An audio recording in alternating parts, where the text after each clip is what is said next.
Okay, are we live? Yes. Looks like we are live. Greetings to all the followers of darkness, shadow scavengers, and villainy aficionados. Welcome, bienvenue. After weeks of delaying and rescheduling, here we are. The Shadow Council is back. I'm your host, Loro Shadows, as always, and here is with me none other than one and only one of my favorite Shadow Council members, FRC. Short for Film Review Central. That was beautiful. That brought a tear to my eye. Wow, that must be like some sort of strange magic, seeing invisible tears and everything. Wow, that must be some new I don't know, something connected to the Force. I don't know, it will still remain a mystery, unless if I was there in the same room with you. I'd like to be. I'd like to have the Force. It's not been confirmed yet. I go for tests next week. Anyway, with that being said, here we are, guys. Shadow Council, episode 32. And of course, today we're going to talk about, it's been like a week since Star Wars Celebration has ended. So here we are, me and FRC doing our own recap of every single major news surrounding with movies, TV shows, that was revealed at Star Wars Celebration in Japan. So without any further ado, here we go. FRC, are you excited? I was until then, but now I'm not sure. No, let's do it. Let's talk about it. Okay, then I'll take that as a yes. So before I actually go to the overall main events and everything, I just want to ask you, Star Wars Celebration, have you seen any live videos or while it was still going on? With the time difference and obviously it being in Japan, no. But as always with these events like Comic-Con, D23, Star Wars Celebration, you always have to keep up to date. You're also very good as well of telling us all within the Shadow Council, as well as obviously FRC Live in our group chats, telling us all the news as well. So watching videos, keeping checks on social media, including group chats with yourself. So I was pretty much I knew quite a lot based on what you were telling me. So now I feel like I've got a good enough knowledge to talk about this. Good. I mean, I'm on board the same way as you were. The times, the time difference that was in Japan and everything. I think every single Star Wars Celebration started if we're looking at our time, it was they started around maybe 3-4 in the morning, I think. Yeah. And of course, you and I, we were both asleep at the time. So of course we couldn't watch it, but after after every single live was finished, I kind of watched bits and pieces, even though most of it was just simply interviews with Dave Filoni, Hayden Christensen, Sam Witwer, and all the other big shots at Star Wars Celebration. So it was really interesting. Now before we go to the topic, I just want to mention one thing. I don't know if you have seen it, but I find it so adorable. Okay, so adorable when basically the entire room with the interviewer and everyone who was watching and listening, it was so adorable when they shout happy birthday to Hayden Christensen. Yeah, it's so good. Have you seen that? I have. It's so nice because I think Hayden Christensen got a lot of stick when obviously his Anakin and the type of stuff that was coming out, but I think he's really on a resurgence now. With obviously his stuff in Obi-Wan and then Ahsoka as well. I think he just embraces now being that role. And there's a lot of people that have certain characters that will always stay with them, and that's his. And I will have to say that I'm very much looking forward to watching Revenge of the Sith tomorrow in the cinema to celebrate 20 years. I'm watching that tomorrow with a great friend of mine, Harrison, who's also a big Star Wars fan. We watched Phantom Menace last year for its 25th anniversary. We're going to watch Revenge of the Sith this year for 20. Hopefully Empire Strikes Back as well will be in because it's celebrating 50 years since that movie came out. No, 45. My apologies, not 50, 45.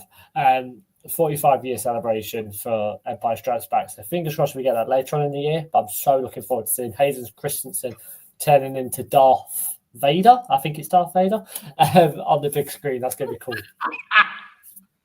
Yeah. I mean, anyone who is rewatching like Revenge of the Sith, you guys are so lucky because like here in Croatia, we don't have a re-release of Revenge of the Sith at all, which is a bummer. It really was a bummer. Like we haven't had like even for Phantom Menace, like we didn't have a re-release of that as well. I mean, it's such a bloody bummer. For not like seeing it, on the big screen, especially Revenge of the Sith again, because the last time I have seen it was like when I was very little with my father. So it would be really cool to kind of like embrace that nostalgia and everything. But anyway. Basically, without any further ado, just, let's begin, shall we? So basically, the very first thing I decided we're going to talk about is, of course, the Mandalorian and Grogu movie. Now, the one thing I think you and I have to applaud for this movie is that they filmed the entire thing in secret. No set list, no shots. No, like costume leaking or anything, or story leaking, anything. Like, I have to applaud them how they kept this movie top secret. I mean, wouldn't you agree?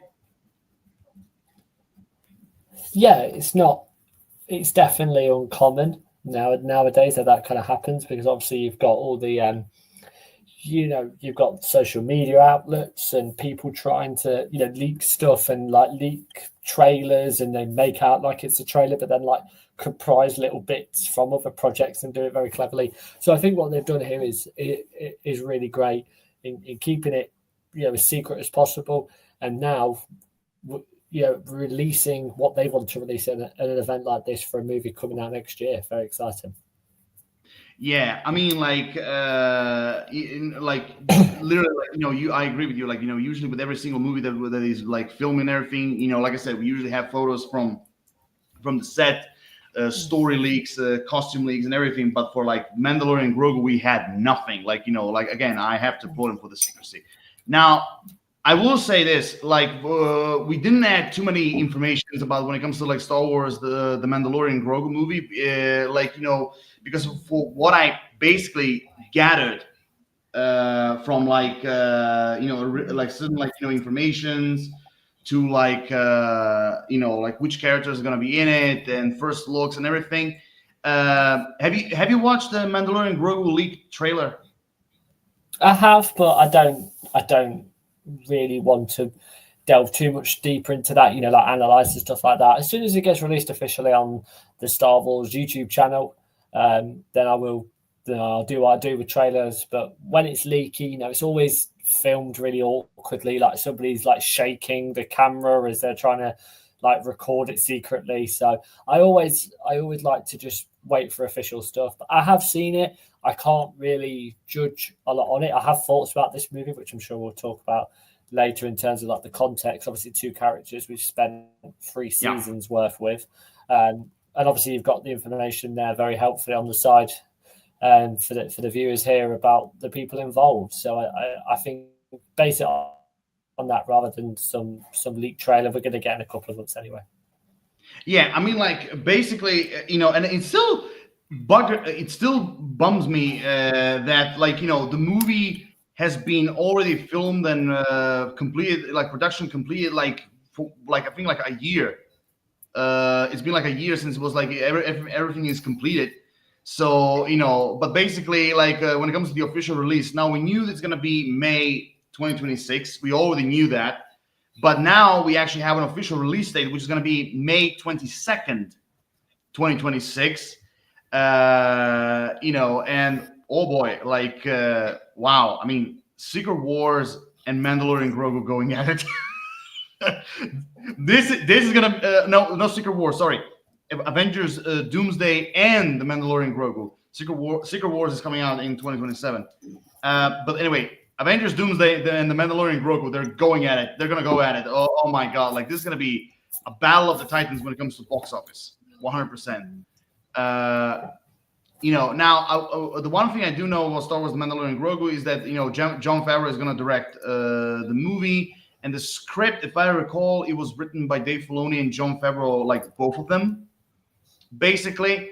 Now, of course, from what we gather from the leaked trailer and everything, of course, I'm not going to show it here because I don't want to get banned on anything. So first and foremost, we knew for a long time that Gareth Zeb Aurelius, aka Zeb from Rebels, that he's going to appear in the Mandalorian Grogu. Like, we all knew that, now. And now one of the things that kind of also surprised me is that there are stories saying that Dave Filoni is going to be in the movie, not just simply writer or director. He's going to be in the movie. Now, I believe he's going to be a starfighter or something, like he was in the Mandalorian TV show. So I think it's going to be something like that. But I think like it's crazy, but I'm kind of starting to think like Dave Filoni is slowly becoming like the Stan Lee of Star Wars. Yeah. I mean, it's crazy, but I kind of started believing like he's going to become the Stan Lee of Star Wars. Which is cool, which is absolutely cool. Now, the story, unfortunately, we don't know anything. We don't know anything about the story, but the only thing I did learn is that they mentioned that, and I quote, that like the Mandalorian Grogu basically will be more story about the characters and not about big clashes of civilizations. That's basically how they described it. Which kind of also, if this is true, it kind of gives me an idea that it's going to be a simple story, like a simple story, sort of like an adventure type of like story, action packed, that is going to be like between the Mandalorian, Din Djarin, and Grogu. I mean, what do you get from just the overall description of the plot, basically? I think it's smart. I think it's intelligent. I think we've not had a Star Wars movie in the cinema in 7 years. That's a long time for a franchise that's so incredibly popular. Of course, they finished the Skywalker saga with Episode 9, so I think that they were then thinking about how new ways they can kind of bring these stories to life. But I think what they're doing really smartly is that they're utilizing what everybody loved about the first 3 seasons of The Mandalorian, which was that relationship between Mandalorian and Grogu. And it doesn't need to be this massive political story. We've got that. We've appreciated that within Star Wars. These guys, they're, an odd couple. They're 2 completely different people. That was what worked for the TV show. And when you've got something as successful as The Mandalorian, and I know me and you have gone back and forth with this, that Star Wars, there's been more sort of negative reactions to certain projects over the last 7 years than positives. But a positive is Mandalorian and Grogu. They've decided to give them their own movie, not a season 4. They've got full confidence that this can be done a movie. I completely agree with that. So if you're going to give us a simple story with these with an adventure, some cool supporting characters as well, which it looks like we're going to get Sigourney Weaver's a great hit in this, Road to the Hut as well. So we've got them really cool, interesting supporting characters, but the heart, the emotion, what we're going to get from this is between the 2 title characters. I'm so pleased they're not just calling it The Mandalorian, because Grogu is still such an integral part of that. So be as simplistic as possible, be as effective as possible with them 2 on the screen. Sometimes you don't need to be massive. You don't need to give us a Avengers Infinity War, Avengers Endgame, Star Wars Rise of Skywalker level story. It can be grounded. It can be very simple, and we'll accept that. Because at the end of the day, it's been 7 years. A lot of people have wanted a Star Wars movie, shorter than that. If they've spent all this time making a great movie like this, then hey, we'll forgive them. No, I mean, absolutely. I absolutely do agree with everything you just said. Because like even I, because just like I said a few seconds ago, like even I am getting the idea that this movie is going to be like, it's not going to be, the story is not going to be like on a global epic scale, like you mentioned before, like the sequel trilogy or the prequels or like the original trilogy. But it's going to be like something smaller and simple. And again, you can be successful. Like a movie can be successful even with a simple story. The only important thing is it needs to make like a big impact on the audience, basically, and with the characters that people have already loved, like throughout the 3 seasons, that's already a big plus. Going forward. So I'm even I like but overall the summary of this movie, I'm really curious to see what it's gonna be. But if for what I'm gathering from the way how season 3 ended, I think it's gonna be something, like I said, it's gonna be like an adventure between like the Mandalorian and Grogu, kind of like maybe hunting down some Imperial remnants or something, working with the New Republic, which kind of makes a reason why Zeb and Sigourney Weaver are gonna be in it. Which, by the way, I just want to say this: Sigourney Weaver, we got our first look. Again, unfortunately, I cannot show it here, but we got our first look to Sigourney Weaver. And it looks like she's gonna be a starfighter, basically working for the New Republic. Which honestly, a little bit, I was a little bit disappointed that she's gonna be that type of character. I mean, some people, even a few of my friends, have said that like, oh, she might be like an officer of the New Republic or something. I was hoping she would be an Imperial remnant. Honestly, that's what I was hoping for her to be. But even still, I'm still kind of like excited to see her in the movie. Period. I mean, what do you think? Yes, Sigourney Weaver brings a lot of star power, particularly within sci-fi genres. Obviously, with the stuff with Alien, I think she's good in this genre. I think she works. There's a few interesting reasons. I would definitely put her role as something minimal as that. Probably raises a few eyebrows, but we'll have to see what she does. Like I said, I think she's a veteran actress, can work with anything. So I don't think she's going to be, she's probably not going to take the limelight as most people might expect. But at the end of the day, she's gonna be in it in a good way. What I will say about that release date, though, you touched on it briefly, linking it to Avengers Doomsday.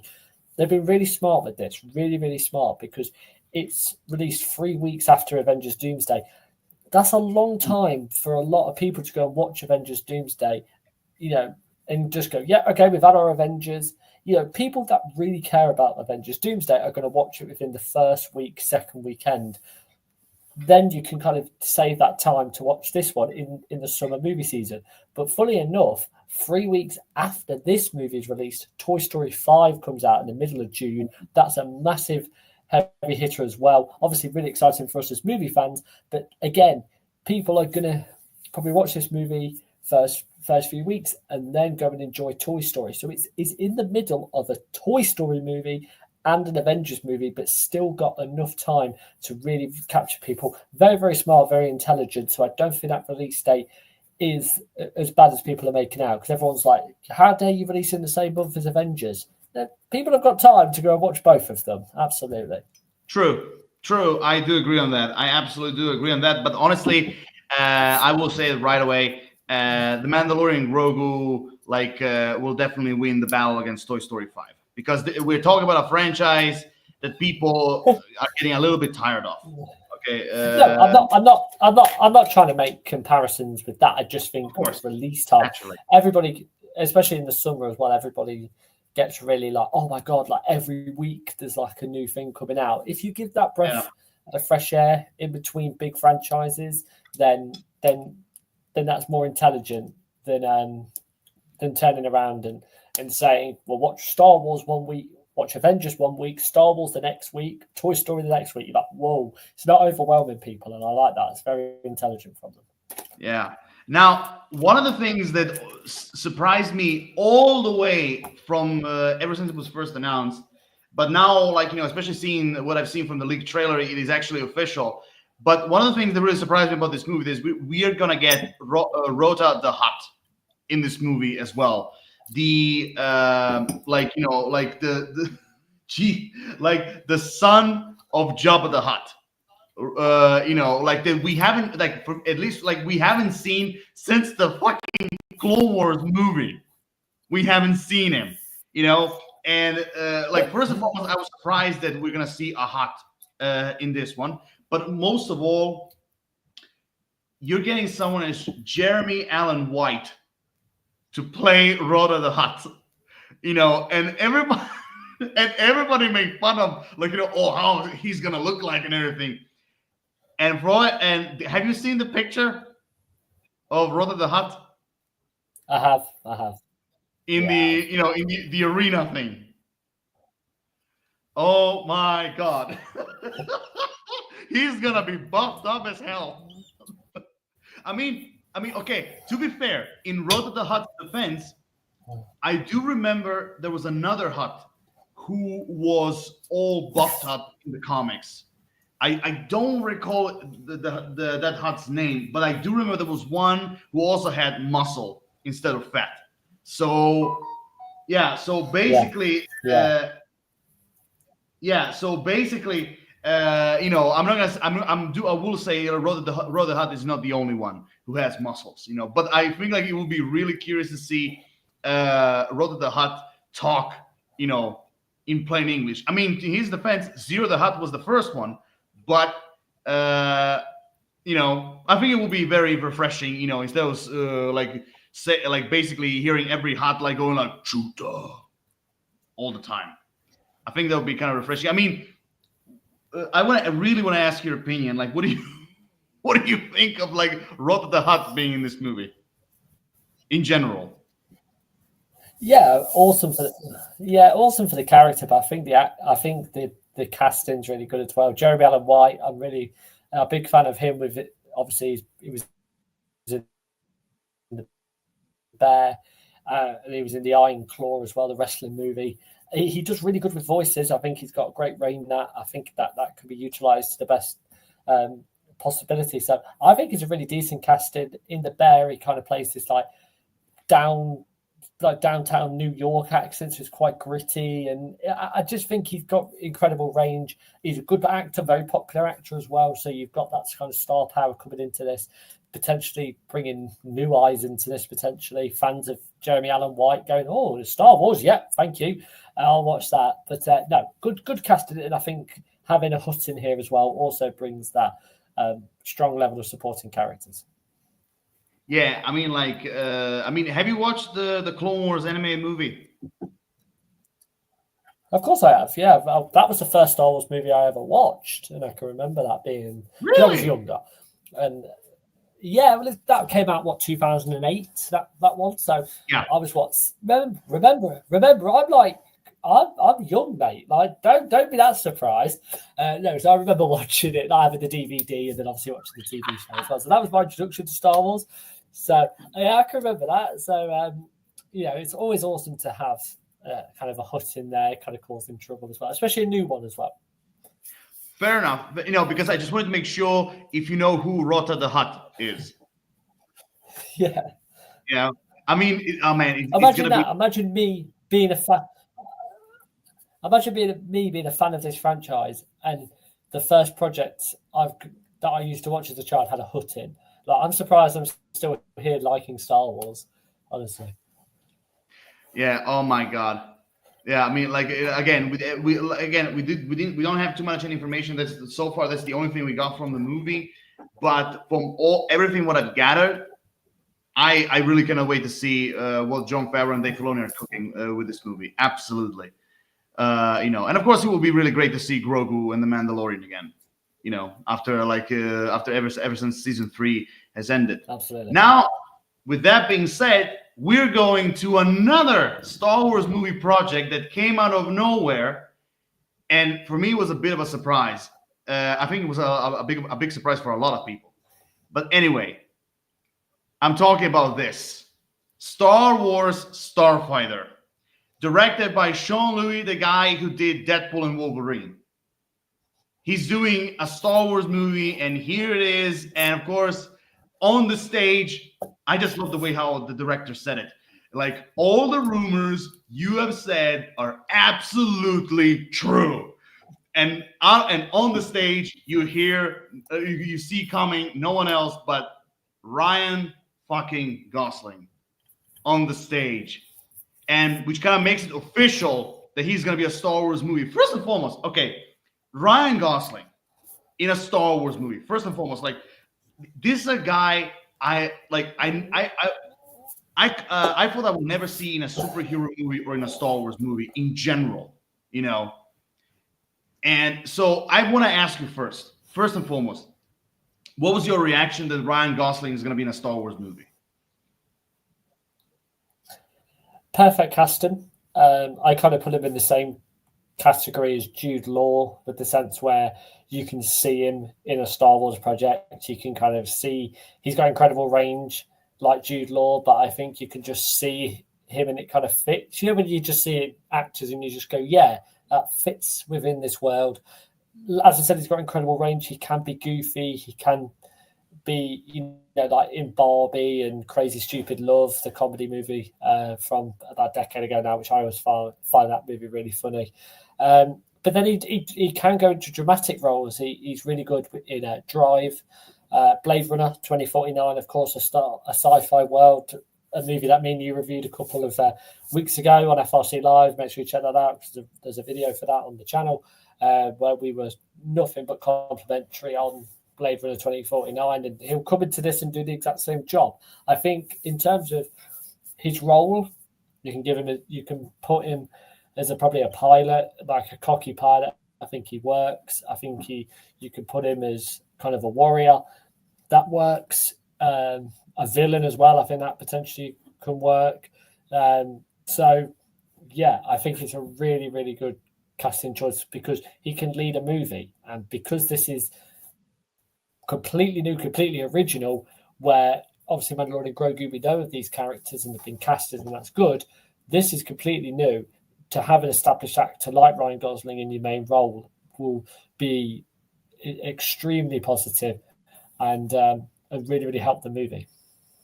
Yeah, I mean, absolutely. Like, since like Ryan Gosling was confirmed to be a Star Wars movie, I mean, I always can imagine him to Star Wars Starfighter. Okay, that kind of gives you an idea that he's definitely going to be a pilot. But I always kind of thought that Ryan Gosling, like, I always kind of thought like that he could either play.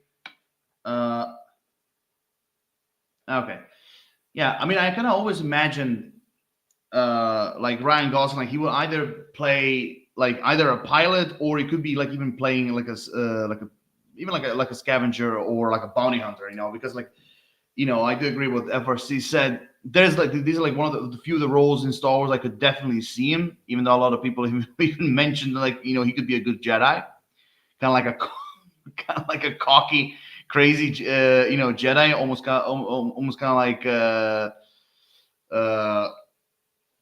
almost kind of like Lost, basically in Clone Wars, but like, okay. I mean, I can definitely see that. But one thing for certain, like, when it comes to his characters, like, I can definitely see him, like, he can go serious from Blade Runner level, or he could be even a character that has like the same personality of the character he played in The Nice Guys. He can easily go. He can go like, either way. And okay, you're back. I am, and I've just obviously I was listening to what you're saying. I love The Nice Guys. What a movie, by the way, and I definitely feel that could be another type of role that Ryan Gosling should play. Absolutely. Yeah, I mean, I know, right? I mean, that's exactly what I said, because like because I've seen a lot of people like, saying that like, oh, in Star Wars he can be many different roles. Like I mentioned a few seconds ago, like he could be either a Jedi or a bounty hunter or a scavenger or a pilot. And I do agree. When you mentioned Blade Runner, like, he can go from like a very serious character, or to like all the way to like, a goofy character like he was in The Nice Guys. Basically, like he can play both types of roles, like, definitely. Now, the plot, however, now this is still this is something that I've gathered like a little bit after it was revealed, but like the rumors saying about the plot that is going to be something like, and now again, this from where I gathered, usually like, it's like a 50-50 chance. Sometimes it could be false, sometimes it could be right. But basically, for what I gathered here, is basically that they're saying that the story is going to be about like a 15-year-old boy on a mission with his uncle, Ryan Gosling, as they're being persuaded by a duo of villains. Which, yeah, and oh my God, you should see the comments. because like a lot of people when they read that, they were like, all right, okay, I'm off. Goodbye. Okay, I'm not interested anymore. Now, okay, now let's go back. Let's reverse back what we were talking. With that, if this summary of the plot is true, if it's true, that kind of immediately brings me to the nice guys, type of storytelling, basically. I mean, wouldn't you agree? Yeah, but I will say that I think people have been a little bit too harsh on it, because then you kind of look at your fourth bullet point here on this wonderfully beautiful presentation you've made. Look at the timeline. A few years after episode 9, Yeah, they need to reset at the end of the day. They need to do what they did with episode 7 and just look at this world, look at what's come before it, and then just go, okay, we need to steer in a different direction, because at the end of the day, they're not going to pick up from episode 9 and just go, hey, this is episode 10. It's not what they're doing. They're going into a different perspective, taking a different path. Different filmmakers like J.J. Abrams and Sean Levy are very, very different filmmakers based on their filmography that we've had. So, but it's a different direction. That's what Star Wars has always been about, utilizing different storylines. So I think people have been a little bit too harsh on it. Yes, the plot's very thin at the moment, but hey, it comes out in 2027. There's a lot of things that can happen, loads of different things that we need to know before this movie arrives in the cinemas. So I think people just need to just respect the process, see exactly what we're going to get, because at the end of the day, Star Wars, particularly within the main continuity, is got to try and pick up a little bit of pace, put characters back onto the screen. So hey, give them a chance at the end of the day. Because I bet you the same people that will be moaning about it will be there first. We'll see the trailers and go, yeah, brilliant. Like, so they've given us minimal information because that's what they're going to do. Don't go and just like attack them because they're saying, right, no, don't like that. Let's give him a chance at the end of the day. Sean Levy's really good. Ryan Gosling's decent. Let's go ahead with it. Absolutely. I absolutely agree with everything you just said. And also, as you mentioned like a few seconds ago, as I put it here, like the timeline, it's basically a few years after episode 9. I think like they've said like 5 or 6 years after the rise of Skywalker. So, and not forget to mention, they've entered a timeline where they can literally do anything they want. They're not connected with the Skywalker saga at all. They're like, they have open territory to do whatever they want, to go as many years in the future as they want. So it's a timeline where basically, literally, they can do anything they want. Basically, But it's very easy as well for Star Wars now to go, well, the episodes are done. What you're going to get is you're going to get loads of projects, movies and TV in between time. Obviously we've been getting Andor season 2, which has had a great start on Disney Plus this week, but that's kind of pocketed in a space between movies and between episodes. A lot of people should honestly really appreciate the fact that they are deciding to go a few years after episode 9 and not go, oh, by the way, all the 1,000 years before episode 1, that's all we're going to do for movies and TV now. And you're going to be like, are you taking the mic? So I think it's good that they're progressing further in time instead of trying to kind of fill the timeline with loads of different projects before episode 1, and then also like in between certain movies. Because at the end of the day, they've done that. They did that with the Acolyte and it didn't work. But we're not here to talk about the Acolyte. We're here to talk about Starfighter. So let's move on. Don't get started. Do not start. I'm having a drink. This is... I think you should need some brandy or whiskey while you're talking to me. I had that before the stream as well. That's how I prepare for these shadow cancels. Okay. Yeah, I mean, like, look. Just a side question from your guest here. As you said in the intro, you're one of your favourite Shadow Council members. I'm going to hold you to that now. How many times have you watched The Acolyte? Ooh. How many hours have you wasted? I wouldn't say wasted, I but would. how many times have I watched it so far? Ooh. Oh shit. I didn't count, but I think it should be around maybe 25 times. Thank you. I've been FRC. Good night. Shut up and put the headphones on. They're Jesus. on. They're on. Okay, good. Anyway, so okay, now one of the things I love about, because one of the of course, unfortunately, one of the reputations that Lucasfilm has is that they announce so many different projects, and let's just say 60 to 70% of them happen, and like the last 30 or 40% they don't happen at all. So with Star Wars Starfighter, you can see they're actually serious, because first and foremost, Jean-Louis confirmed that they're starting filming in the fall. And they also confirmed that the script is written, so they're ready to go into production. So they're not, as you would say, they're not taking a mick out of all of us in this situation. And now, even though I will say we still have a lot to wait for its release, because it's going to be released on May 28th, 2027.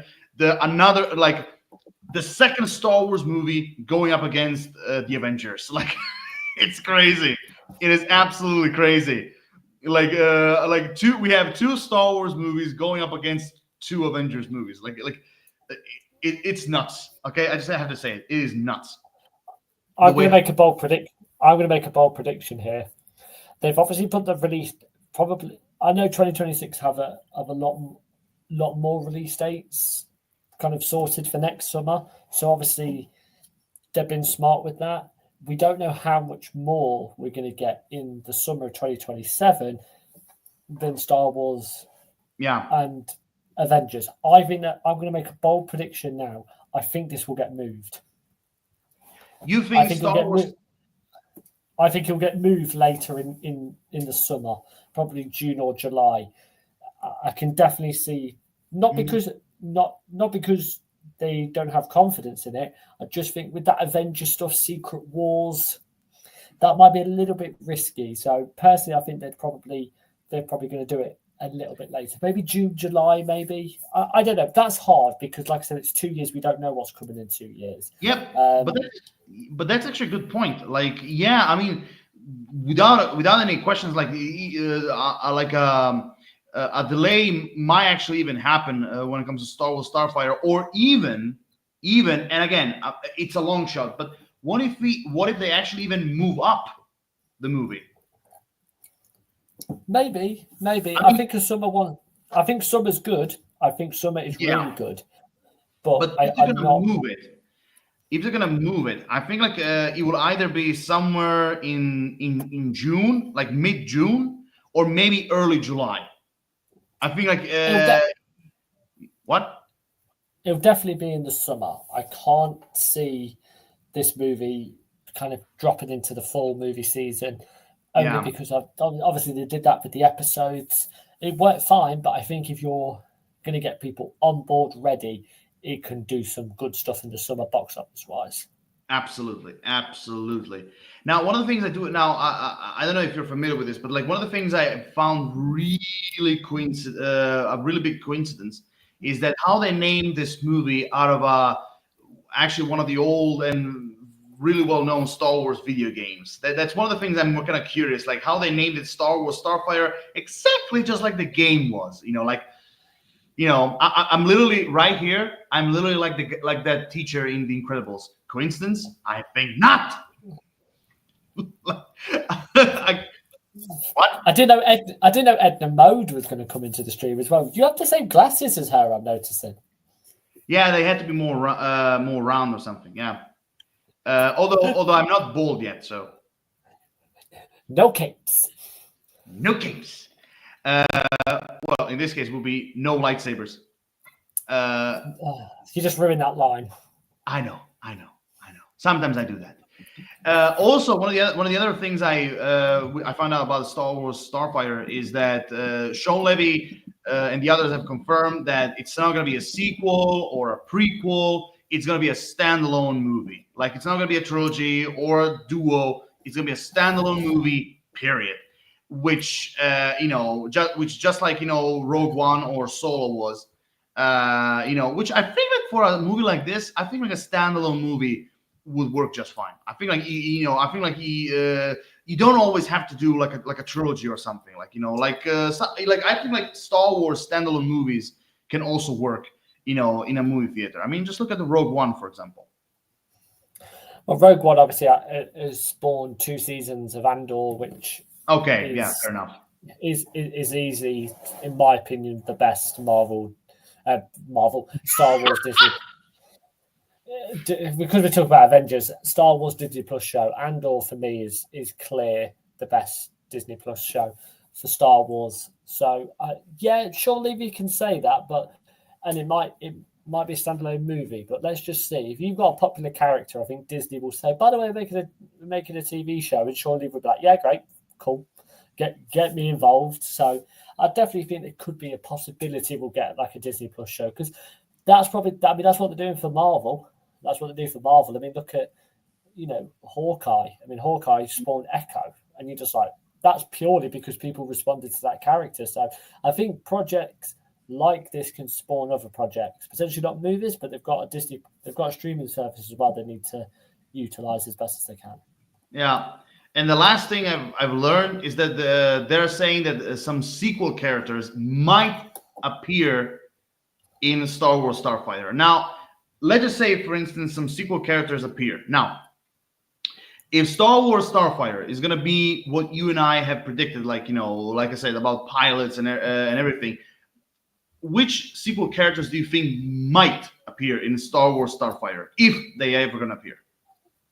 Oh God, I mean, there's a lot. There obviously is a lot. I'm going to give you 2, and there are weird 2, but I'm going to give you 2: Poe Dameron and Finn. Okay, yeah, those are actually good guesses. I don't know in what capacity. I don't know whether some of them are going to be priorities or not. Poe Dameron is going to be the most likely, potentially, especially if he's a pilot. I think there's an easy kind of utilize in there. Finn was kind of a bit of I wouldn't say a nothing character, but they kind of he had his hand in a lot of jars, his fingers in a lot of pies. I feel like he had a lot of skills, so I don't quite know how he's going to be utilized in the best way. But yeah, I definitely think Poe Dameron, Oscar Isaac could make an appearance somehow. Yeah, you see, for me, because like this is going to be set like 5 or 6 years after Rise of Skywalker. Now you see, for me personally, I'm going to go with Poe Dameron and maybe even Rey. You go with a heavy hitter. And the reason why I'm saying this, because this movie set 10 years before the new Jedi Order movie that people are saying that it's going to be made. So because so that's why I'm saying so that's why I'm opening the to the choice of like maybe even making Rey appear in this movie to kind of give you like a little bit of a tease to her upcoming movie. I mean, I'm just saying, go ahead. I think it depends. I think it depends on what type of character Ryan Gosling's playing to then kind of link them in. If he's playing a Jedi, Rey sounds good. If he's playing like a pilot, I think Poe Dameron sounds like the most likely. I think it all depends on what character Ryan Gosling's playing. If he is the main character, to kind of go down that avenue of which sequel characters are going to appear. Yeah, I mean, but think about it. We had a character like the Mandalorian, and we had Luke Skywalker appear. We had like the Bad Batch, and Asajj Ventress appeared. So you can have like the many different types of characters, and you can still have like let's just say a Force user type of character who could appear in this type of stories, even as a cameo. They're in TV shows, though. I think movies potentially you can be a little bit more intelligent with appearances, even if they're cameos. I think they could definitely they've got to be a bit bigger and a bit more useful for future projects. Fair enough. Fair enough. Now, I want to ask you before we go to the next subject. Between those two movies, which one are you excited more? My answer can change based on when we get trailers and more news. I think Mandalorian and Grogu, just because I know them characters. I've spent time with them over 3 seasons. Not saying that, not saying that I won't like this movie, because I definitely think they will. It will be good. It will be solid. From what we hear, it's good. But I just think Mandalorian and Grogu, we've got an emotional connection to them characters, and I do think will be done very, very well. So I'm going to go with them. Well, you see, for me, it would be a tie between like Star Wars Starfighter and Mandalorian Grogu. But if I have to choose, I'm going Star Wars Starfighter. Okay. And the reason, now, don't get me wrong, I love the Mandalorian and the Grogu character. Like, don't get me wrong, I'm still excited for that movie. But the reason why I'm choosing Starfighter, because I'm really curious what this movie is going to be all about. Because at least for the Mandalorian and Grogu, we know something, but for Starfighter, we don't know nothing about it. Like when it comes to the plot or the other characters, like Star Wars Starfighter so far is like the most mysterious of the two. So that's what for me the reason I'm choosing so far for now Starfighter, because I really want to see what this project is going to be all about. That's fair enough, and like I said, I am looking forward to this movie. But sitting here right now, I might not like what we've got for Mandalorian and Grogu. We just don't know. I just think with the guys involved, them being established, behind the camera characters we know and are successful, and the simplicity of the story sounds really positive. This one's shrouded in secrecy, and I'd like to know a lot more before I can provide my full excitement for it. Fair enough. That being said, we move to this. Now, with this one, we will be short. Now, the other information I've gathered is that Kathleen Kennedy and the others, they have mentioned them very briefly, but James Mangold's like the Dawn of the Jedi movie, which I think like his movie is going to be the start of like, exploring the beginning, the old Republic, and all those like old eras. I think like if this movie is actually like at the end made, it's going to be the start of like, exploring the past of the Star Wars 100%. Now, James Mangold done the Jedi movie, Charmin Obey Chimoy, the new Jedi Order Rey movie, Taika Waititi, and the Simon Kinberg trilogy. If you don't know who Simon Kinberg is, everyone, he was basically the man behind Star Wars Rebels. So those movies, basically what they said is that all 4 of them are like in active development. That's all they're saying. Like that's all they've said. Nothing else. The only thing I will say this about Taika Waititi's Star Wars is they also mentioned that it's being written by Tony McNamara, the guy behind Poor Things and The Favorite. Basically, he's writing the story for his Star Wars movie, and that's basically everything I gathered from like those movies. Because, like I said, for what I've seen from the panels and everything, they briefly mentioned them. So basically they're saying yes, we're still going on them. They're not canceled. We're still trying to work things out. But for what I gathered, out of all the movies that were revealed, those 4, it looks like basically they're still like on level 1 when it comes to developing them. I mean, James Mangold, he mentioned a lot of times, he has like a few other projects before he starts doing Dawn of the Jedi. But I don't know, I mean, that's basically, what I gathered.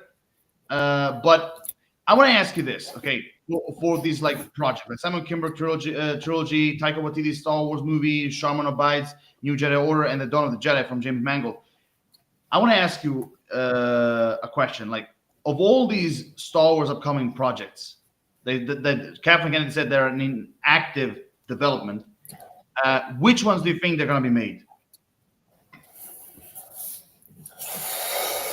It is hard, isn't it? Because I think that they've kind of thrown a lot of projects out. The Patty Jenkins one was, I think, the most eye-opening, where it was like, my God, what's going on with this series? as a whole.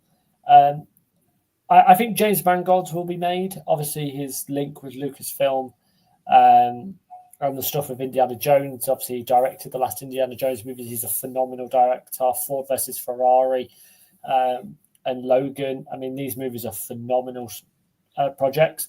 So I'll definitely say that one. And then probably the new Jedi Order movie will probably be made because Rey's a big character. So, yeah, I'd say the top two. Potentially Kinberg's. Maybe alterated potentially, but I can't see Taika's being done, to be honest with you. Yeah, I mean, Taika Waititi's. Go ahead, sorry.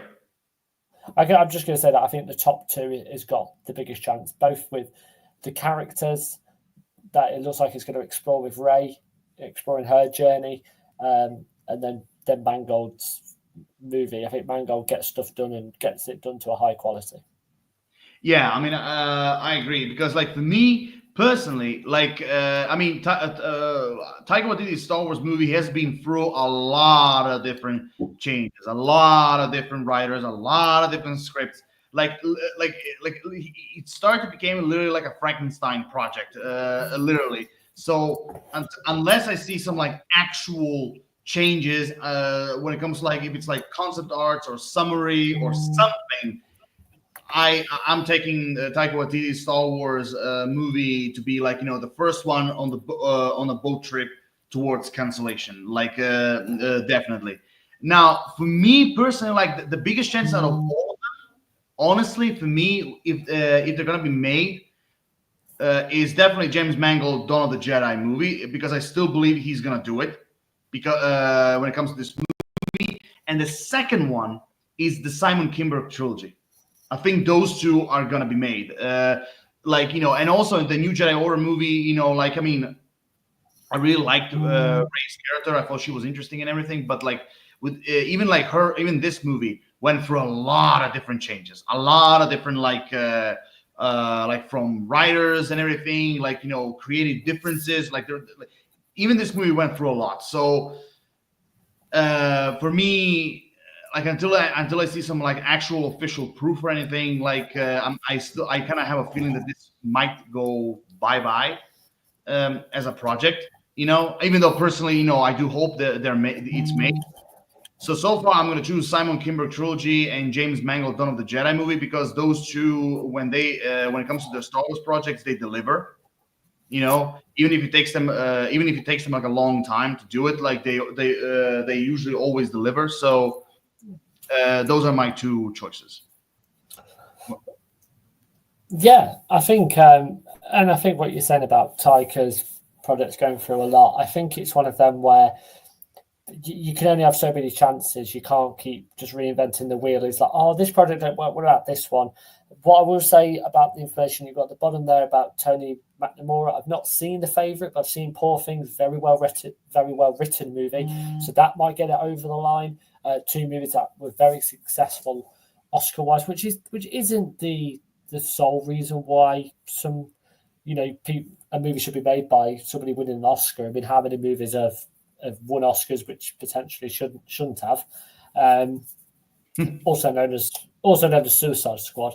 But I mean, I would personally be most excited by James Mangold's movie because of what I've seen with him before. So I think definitely the top two has got a lot more weight on it rather than the bottom two.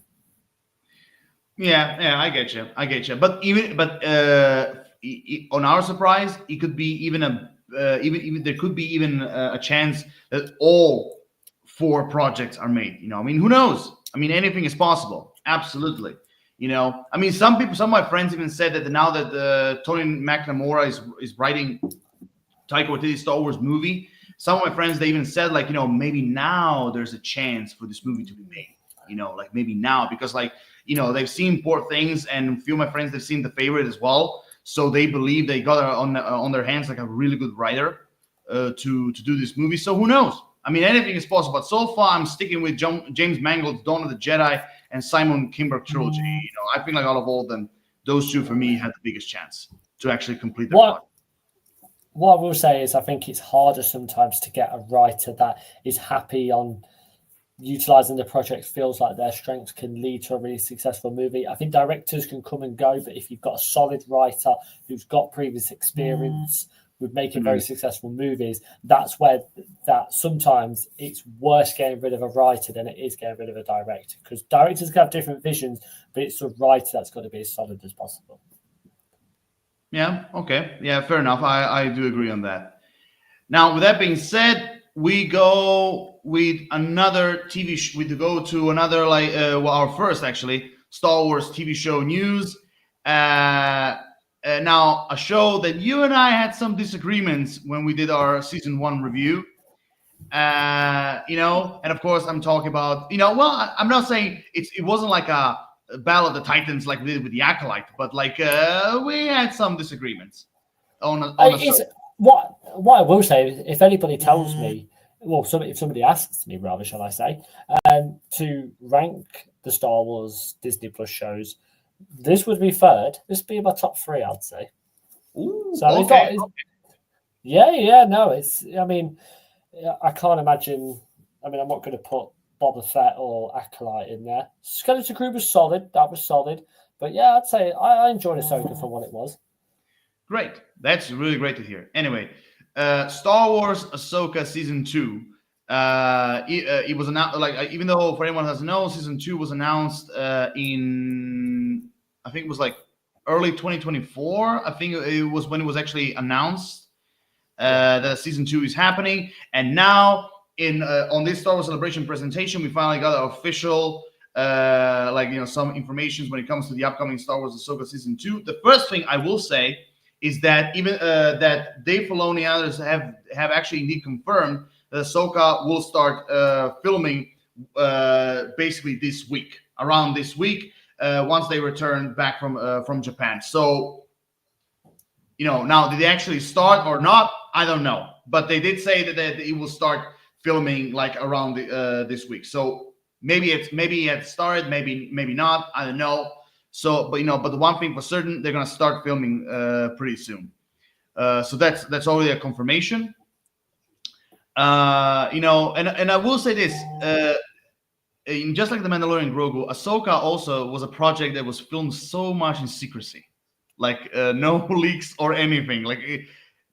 I mean, seriously, I'm sorry to say this, but for example, DC and Marvel, they really had to take an inspiration from Star Wars, TV shows and movies filming, because their projects, they always get leaked and photos and everything so easily.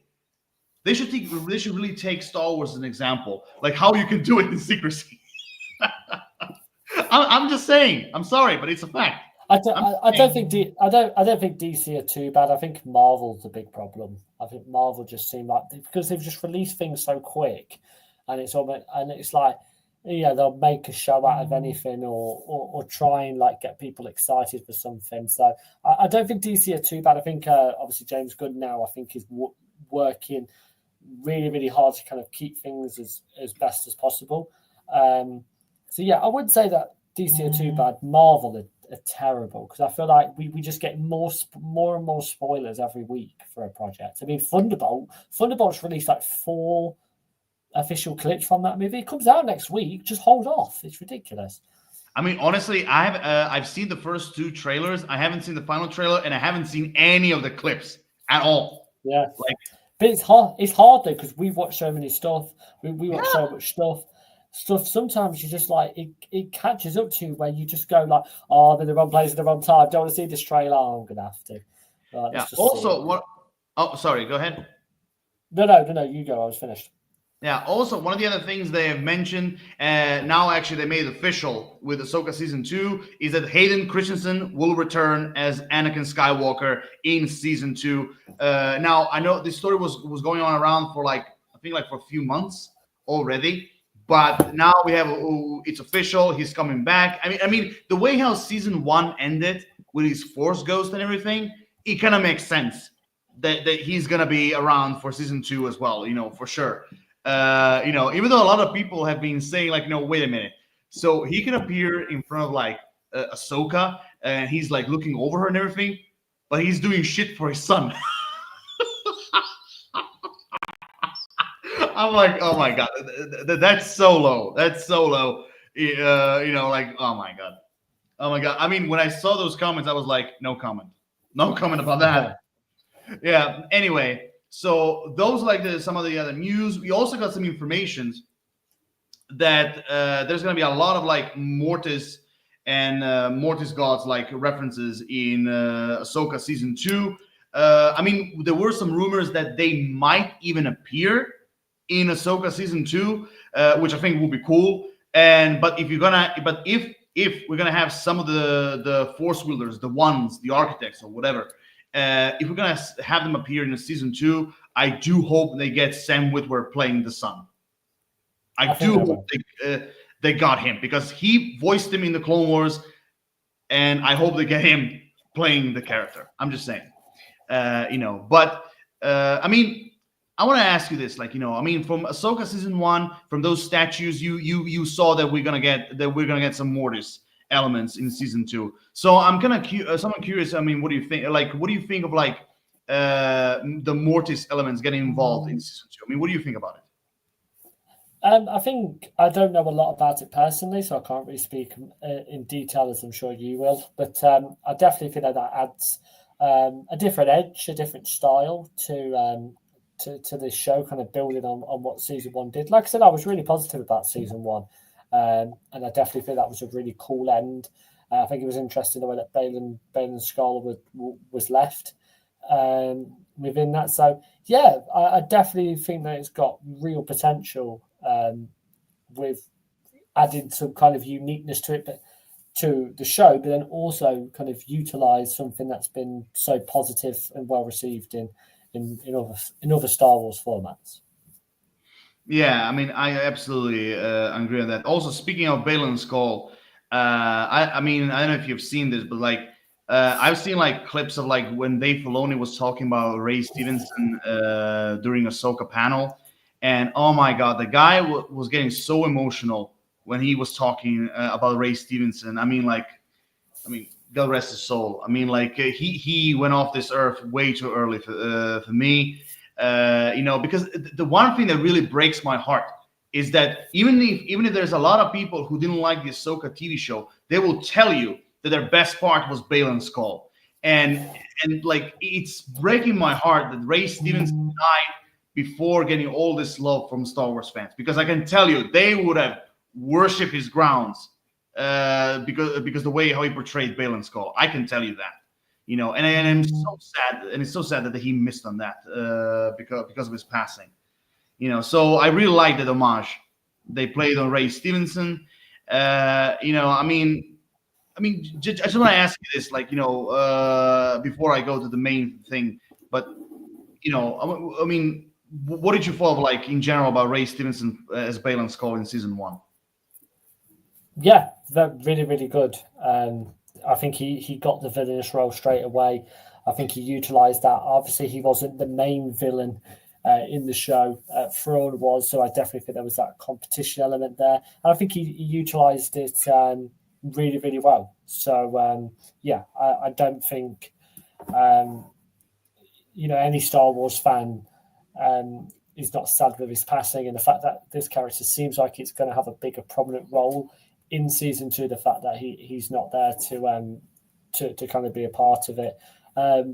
So yeah, God rest his soul, as you said.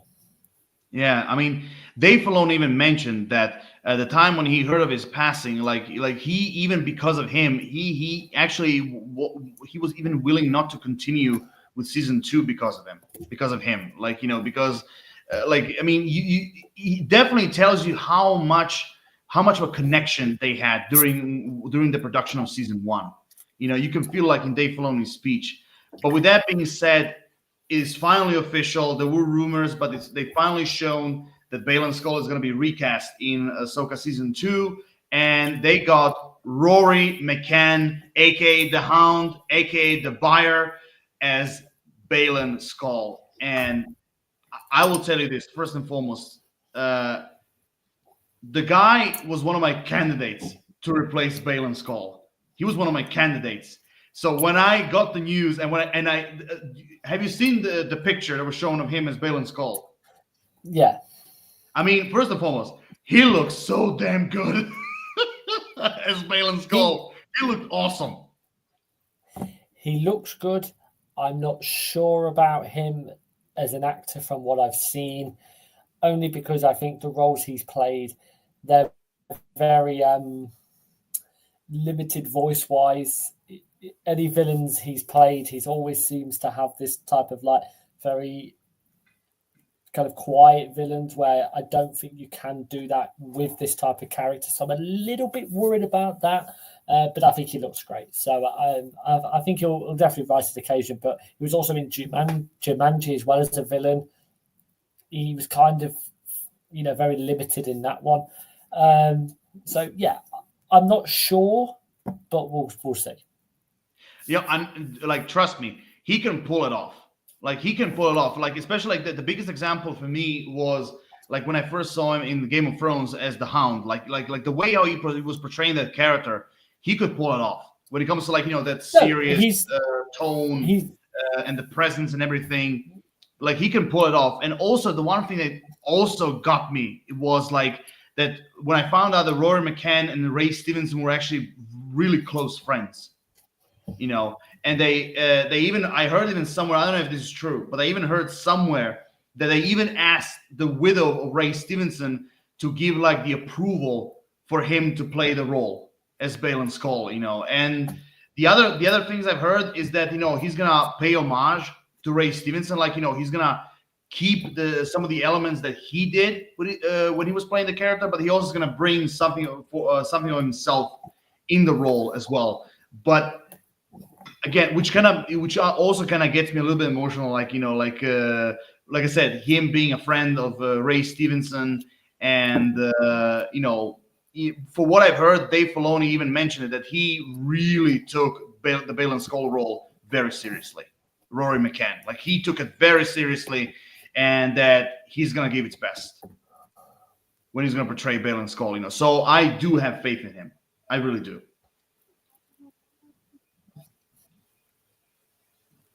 Good.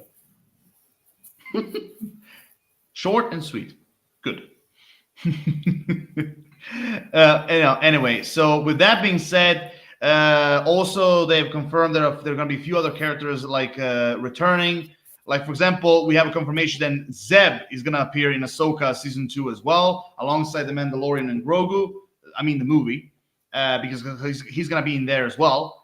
Also, one of the other things I also was surprised, Admiral Akbar is going to appear in season 2 as well, and Dave Filoni even said that he's going to go head to head with Thrawn,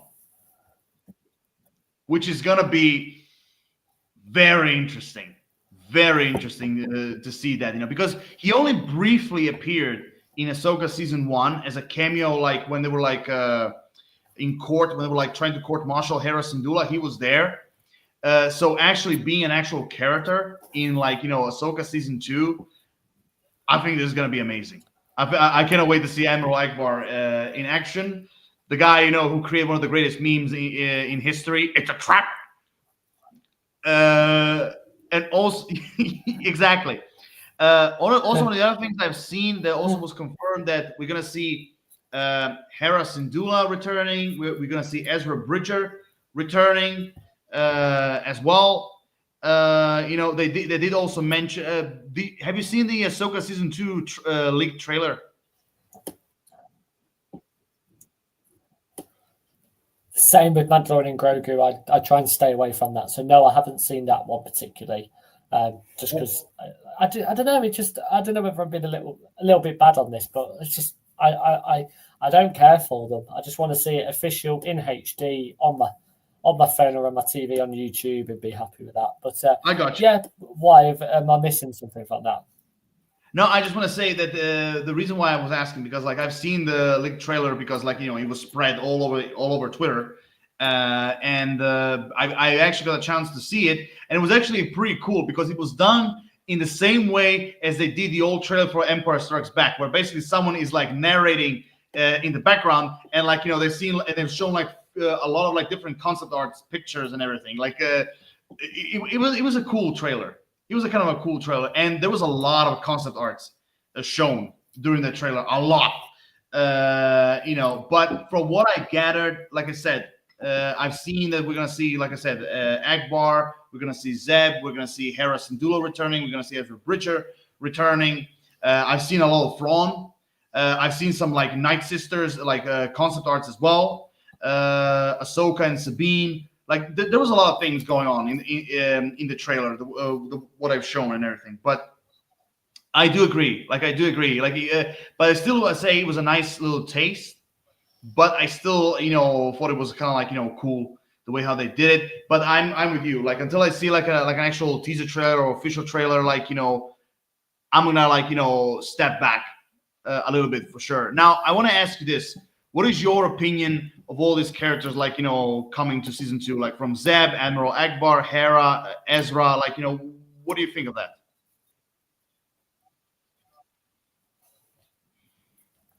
Yeah, all good. I mean, the point of a season 2 is to always introduce, new people, kind of expand this world. If they can do it in the right way, then yeah, absolutely. Then it can be, another successful season.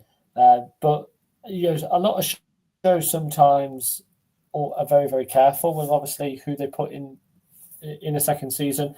But the names that you just mentioned sound really, really solid. So fingers crossed they can add even more quality to season 2.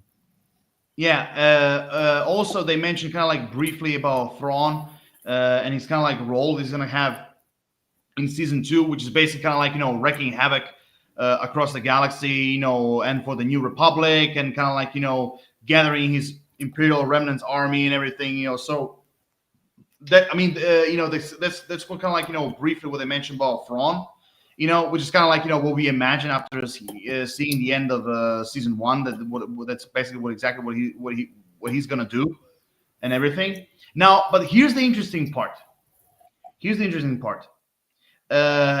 From what I gathered, they've said like there's gonna be 2 stories in season 2 that's gonna happening at the same time. Like one of them it's gonna be the Thrawn part in our well-known galaxy, and the other part is gonna be like Ahsoka and Sabine on Peridia fighting I've Balin. certainly lost him on my. I'm sorry, what? You when?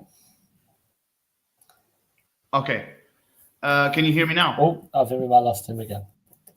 But guys, I really hope, obviously, for the people that hopefully you're enjoying the show, make sure you subscribe to the Lord of Shadows YouTube channel as well. Are you back? We lost you. Can you hear me now? We can hear you now. We lost you for a minute there. Okay. So you can hear me again. So you can hear me now. Loud and clear. Okay. I'm just checking. So basically, what I was trying to say is that there's one thing that kind of worries me for season 2, because for what I've gathered, they're saying that it's going to be 2 stories happening at the same time. Like there's going to be like the Thrawn side, fighting Thrawn's forces, going up against the New Republic and everything, and there's going to be on the second side, there's going to be Sabine and Ahsoka on Peridia going up after Balin's skull and everything. So that's the one thing. It kind of makes me worried a little bit, like having 2 stories happening at the same time. So I know. What do you think about that part?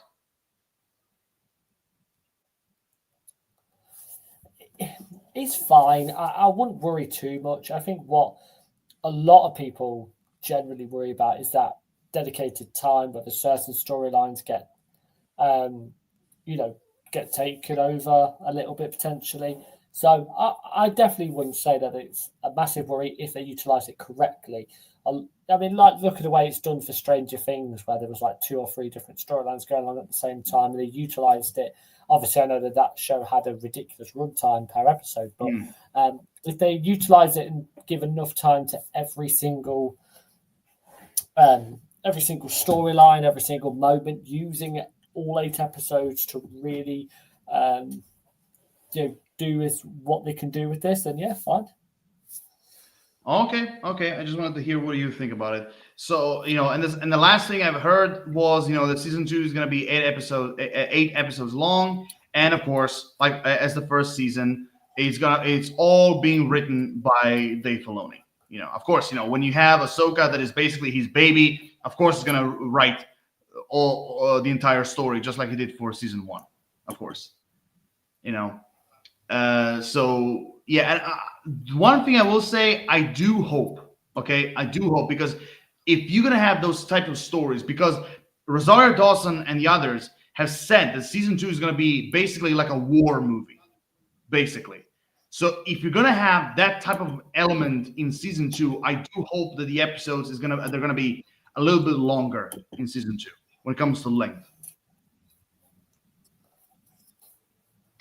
because They should be with that type of with that type of story. I do think you should give more time um, than what we got in season one. So I wouldn't be too worried about that. yeah, because like I'm not expecting for them to be like an hour or something long, like for example Rings of Power or Stranger Things or The Boys do. I'm not saying they should be that long, but but at least 45 to 55 minutes at least. Yeah, I think that's enough time to cover two different stories with the war element. Obviously, it's going to come together. You'd like to think in the finale. So I would say that that's probably a respectable amount of time. Yeah, I agree. So basically, with everything that we gathered here, what is your excitement for Ahsoka season two so far? High, because I do think, like I said, we've not been there's not been a lot, but we've got enough, and I definitely think there's enough to go off here where people should be generally excited. Hayden Christensen's back, so that puts a lot of people's excitement levels sky high.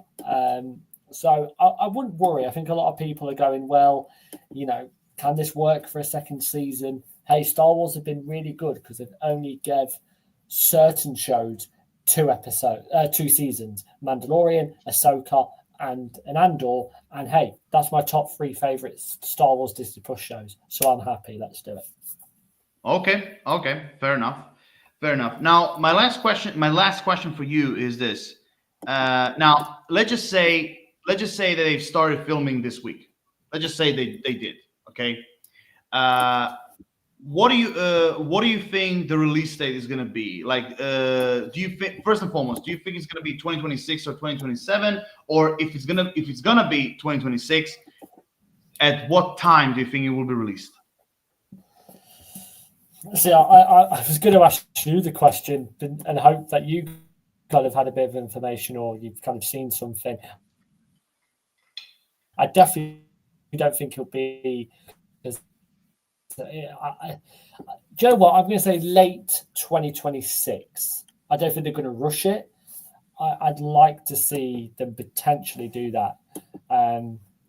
Especially if they're starting next week. I'd say probably late 2026, very similar to like a Skeleton Crew release date of in December of next year. That's going to be my prediction based on the time it'll probably be taken for editing and stuff like that. So I'm gonna say 2026 in December, November. Okay, fair enough.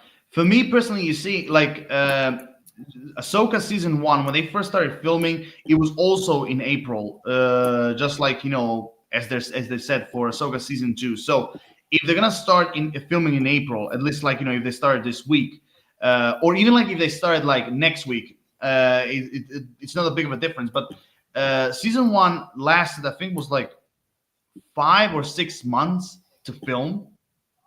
I think, or no, actually 4 or 5 months. It took to film.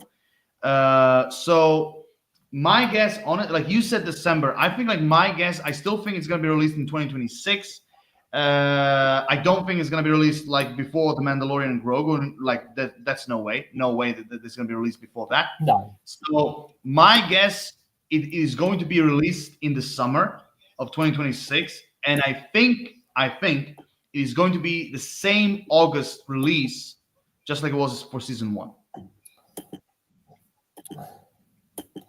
Yeah, so not much past what I suggested.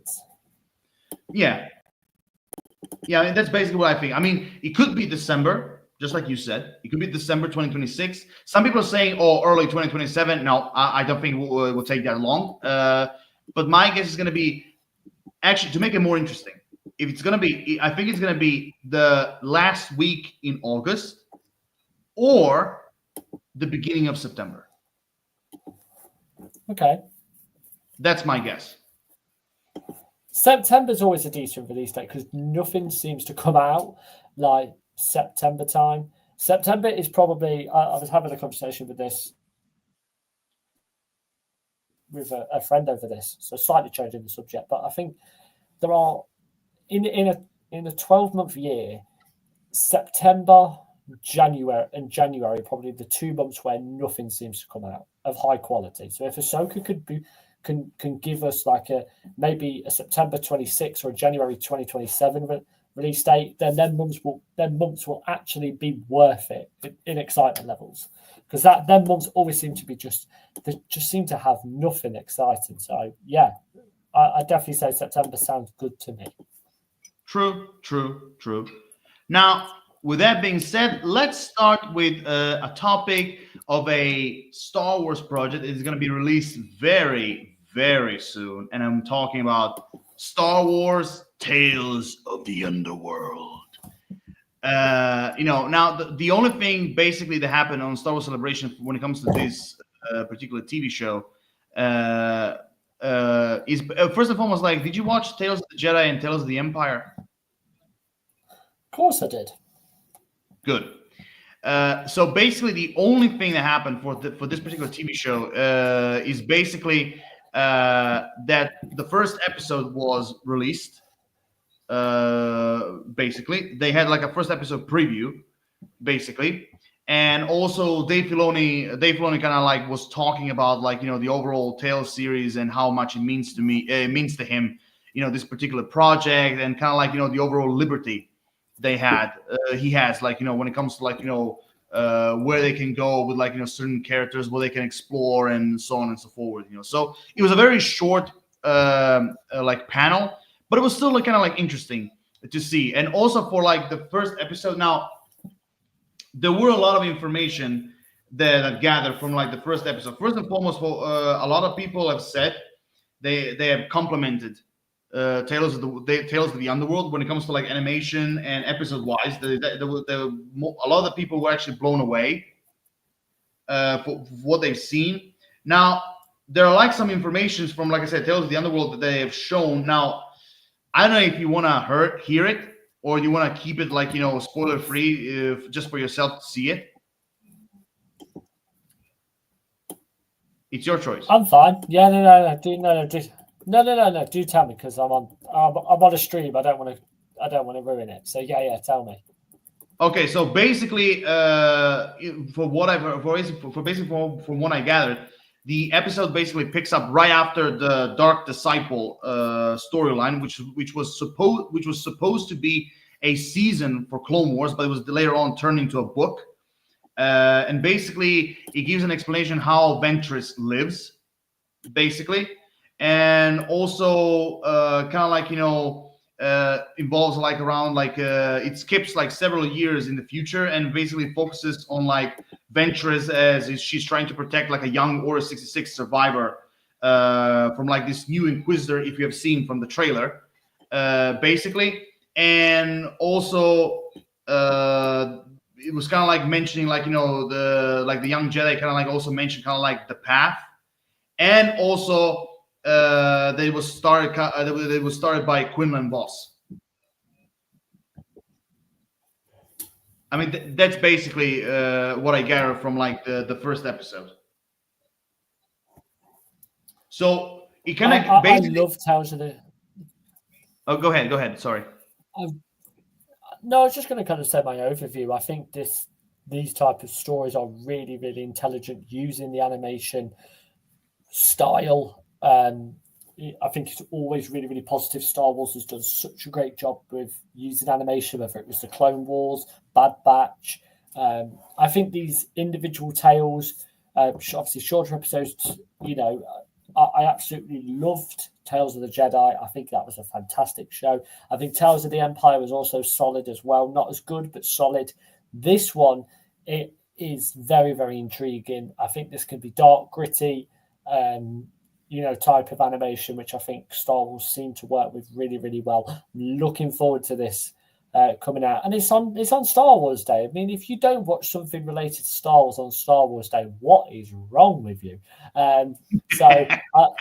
Tells it. I might watch a movie. Obviously, that, as I mentioned earlier on in the stream, I am watching Revenge of the Sith, so I'm getting the Star Wars mood a week early. But what I will say is Tales of the Underworld will be binge watched on May the 4th. Looking forward to it as well. And also, I'm really pleased to hear Dave Filoni, of course, is being utilised in a lot of projects, which is obviously great to see.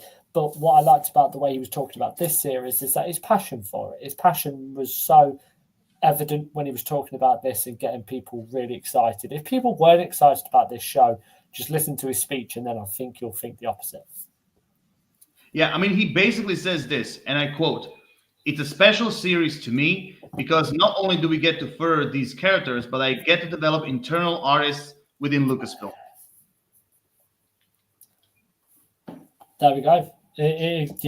Whatever, what he says is gonna really resonate with a lot of people. So yeah, I'm looking forward to it. Absolutely. Yeah, I mean, I want to ask you this. So we're gonna have Cad Bane and Asajj Ventress. Like, there are stories to be told. So I want to ask you this: which of those two characters are you interested the most to see? It's kind of like a coin flip, because they're both really interesting characters. I think Cad Bane. I'm gonna go Cad Bane. Only because I think good fight. We finally agree on something Star Wars related.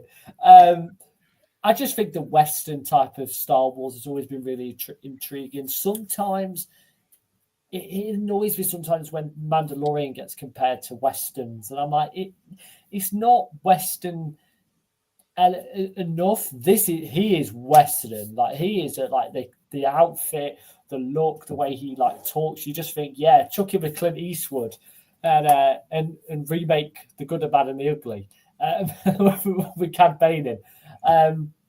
So yeah, he'll be the most exciting character, just because I think there's so many creative stories we can tell with that character.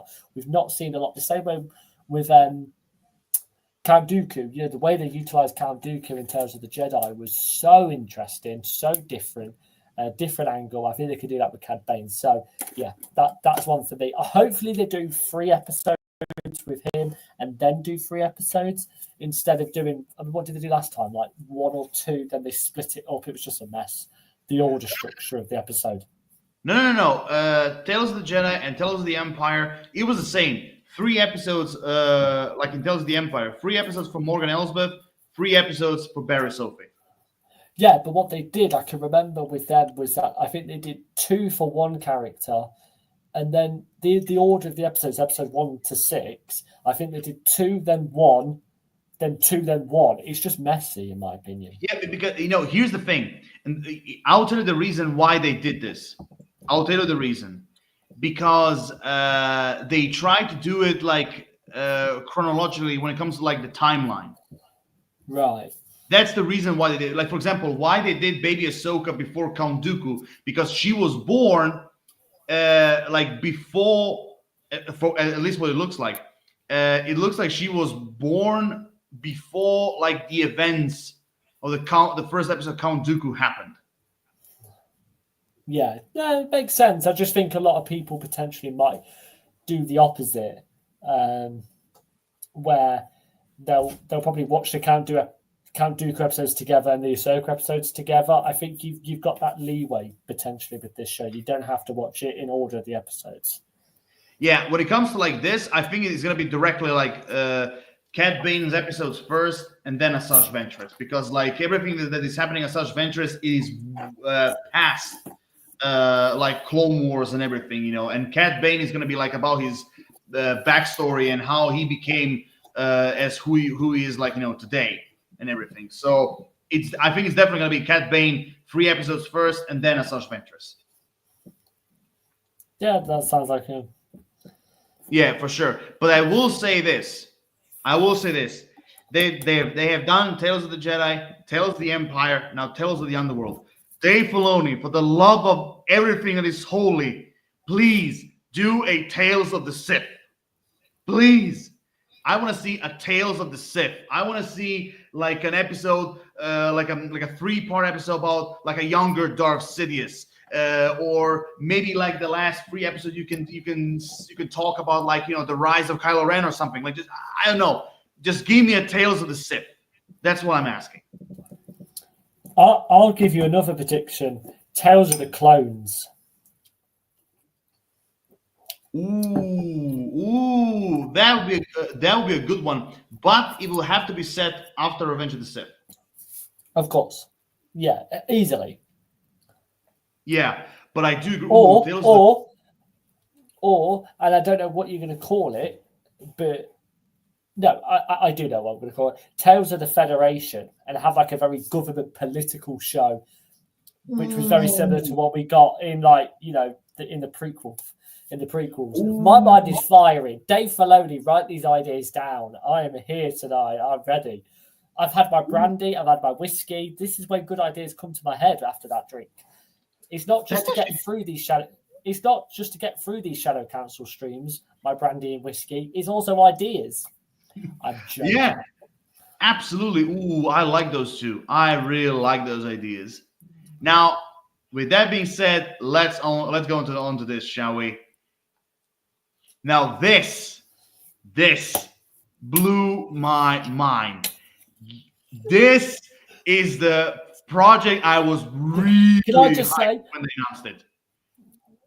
Can I just say, I know what I've just said about like release trailers and not watching them, and it doesn't feel right. I watched the heck of this leak trailer because I didn't bother what it looked like. I just wanted to see one here, and I am very happy. My friend, this is gonna be this is gonna be something that I've been begging for years for Star Wars, for Lucasfilm to do it. This is gonna be a villain-centric TV show, and I'm all in for it. Like a Maul Clone Wars style, TV show, basically explaining what happened to him, between Revenge of the Sith and New Hope, how he created that, criminal empire of his, and maybe even how he ended up on Malachor, oh my god, like there's all sorts of stuff you can do with this, and I agree with you. Even I watched the hell out of that trailer. Oh my god, I cannot fucking wait for this. Oh man, and here's my bet. As I've written here, coming out in 2026. I think this might be the first thing that it's released in 2026. Yeah. Because what I've seen from the trailer, it looks like they already recorded a lot of dialogue, and they did a lot of the animation. So maybe I'm just saying, maybe they are halfway through. I don't know, because remember, this might have already been production way before the announcement. I'm just saying, So I think this might be released way before as a first thing when it comes to Star Wars in 2026. And I'm going as far. I'm going further. This it might be either late February or early March. I'm calling it. I think late Feb, just so then you can have that time in between this and then Mandalorian and Grogu, to come out kind of that breath of fresh air to kind of get us ready for Mandalorian and Grogu with a movie sense. So that's the way I would play it. What I'm going to ask a question to you though. I'm going to give a question to you. I'm going to put this on you. My biggest frustration with the Book of Boba Fett is that they undermine what you get from Return of the Jedi. So you watch Return of the Jedi, you see him falling into that pit, and then you're just like, well, he's not dead. Before Boba Fett's show, you're like, he's dead, right? Yeah. He undermines it. A lot of people were talking about how Darth Maul, they're going to do the exact same thing, but they're going to undermine what happened with Phantom Menace. But as I reminded people that I've spoken to about this, at the end of the day, we got Maul in Solo, a Star Wars story. At the end, people are like, oh, yeah, we did, didn't we? So I think there's that possibility here. And I know you've just put set between Clone Wars and Rebels. Is this show going to be more well received than the Book of Boba Fett about that potential story point? Oh, definitely. Because for what I've seen from that trailer, first and foremost, Sam Witwer is involved in this, not just simply as a voice actor, but like he's involved a lot when it comes to like dialogue, story-wise. Like he's involved a lot in this. And from what I see from the trailer, I don't think they're gonna do the same mistake as they did with the Book of Boba Fett. I don't think they will. I think for what I've seen, they know what they're doing. They exactly know what they're doing, and and also I don't think we'll get flashbacks like what happened to him when he was cut in half and everything. I don't think that will happen. I don't think that will happen. Maybe Darth Maul might mention it briefly, but no. I think we're gonna see the show like centering centering with Darth Maul in the present time, and it's definitely gonna be like his overall role in the underworld and how he created his own like criminal syndicate and everything. I think that's basically gonna be the main part of the show, alongside him having a new apprentice in the show. And a lot of people have been targeting now because there's been a lot of rumors saying that Sam Witwer they're using some of old ideas that George Lucas had when he wanted to do his own like secret trilogy, and a lot of people are making assumptions that this new Maul's new apprentice, this young female Twi'lek, it's basically the canon version of Darth Talon. Now, are you familiar with Darth Talon? No, but I was going to make a suggestion as well, is that Kira, who was in Solo, played by Emilia Clarke, can she potentially make an appearance here, or is that completely different, type of idea with Darth Maul's story? Because that was the way it was ended in Solo, and I'm not saying that they had the plan, because Solo came out now 7 years ago. I think it was it was same year as Infinity War, because it was released quite similar. That's how I remember that. 7 years, yes. Can they go down that direction potentially, or is that just something that Solo did and respect that? Don't think about that basically. Well, I mean, if they go that, remember, this is definitely going to be set at the beginning when he started to create his crime syndicate, basically. Kind of making a name of himself in the criminal underworld, basically, because the Crimson Dawn, as we have seen in Clone Wars Season 7, Crimson Dawn already existed during the Clone Wars. So I think this is definitely going to be, and also remember, if you remember more closely, we had a hologram of Drayden Voss in Clone Wars Season 7, the guy who was played by Paul Bettany in Solo. He was present there. So he might also appear in the show, and I would love hearing Paul Bettany, voicing him in the show. I think that would be great. Now, involving Kira, going back to your question, I think what they could show is maybe how they met, how they met, and maybe how their relationship maybe evolved or something. How she became part of the Crimson Dawn, basically. That's kind of my guess. So there's a lot of different avenues that this show can go down where it can link characters into this. Obviously, the crime syndicate element. I think that this show has got a lot more potential than a lot of people think, because they're going to be like, "Oh, here we go, like a Darth Maul show." Yeah, we know who Darth Maul is. We know what films he's been in. We know what TV projects he's been in. I think they're going to be a lot more intelligent with this. As again, keep going back to it. They've kept this secret.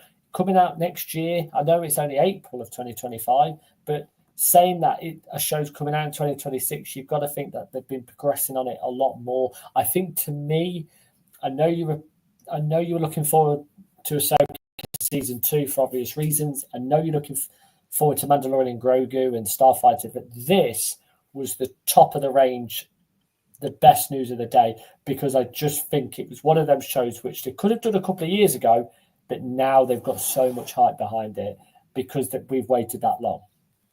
Can I tell you a little secret? Talk to me. This is my number one most hyped news I've heard as well. There we go. There we go. It is, because I think it's a character which everybody has said, oh, we want to see more, we want to see more. The Disney Plus service, will we get a Darth Maul project? Will it be a film? Will it be a TV show? People have waited for this, but they've took their time. They've made sure that it's done the exact same way. If they drop the ball on this, I wouldn't want to be associated with Disney and Lucasfilm at all. Yeah, but I want to ask you this question. Do you see this show moving on after season 1?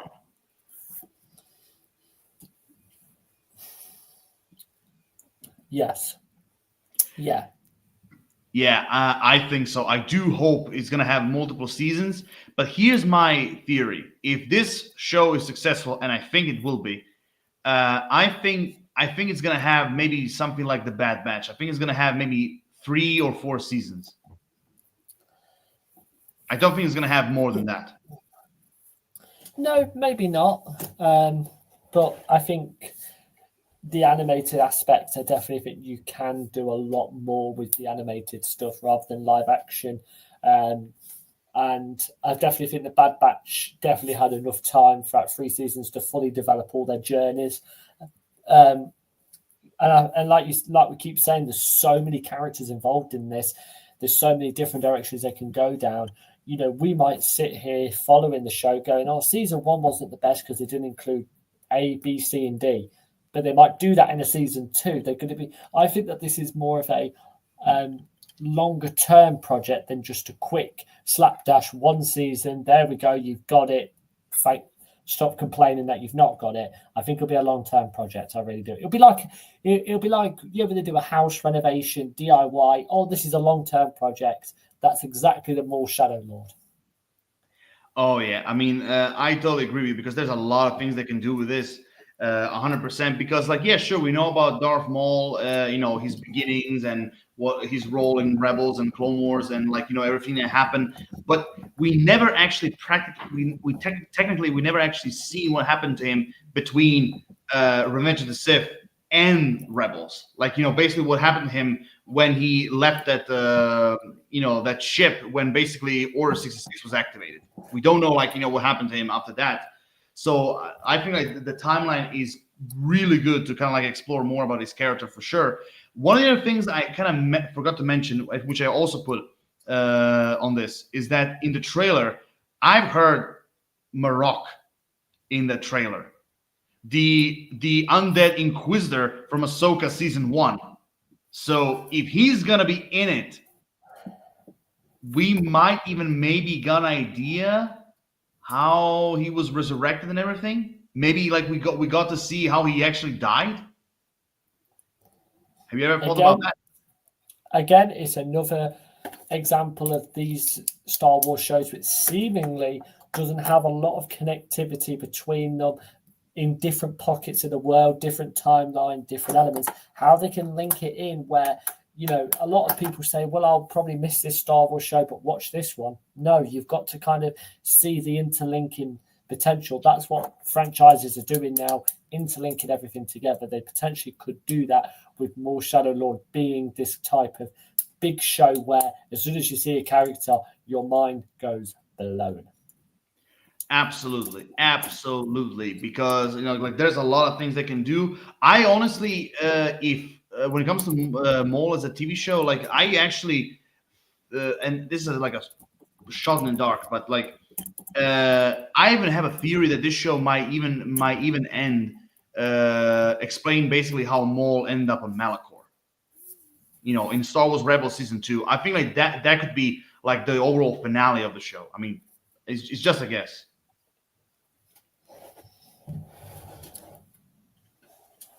You know. Yeah. Okay. So basically, my co-host for this episode has basically gone to, let's just say, do his business. But don't worry, guys, he'll be back. He'll be back very, very soon.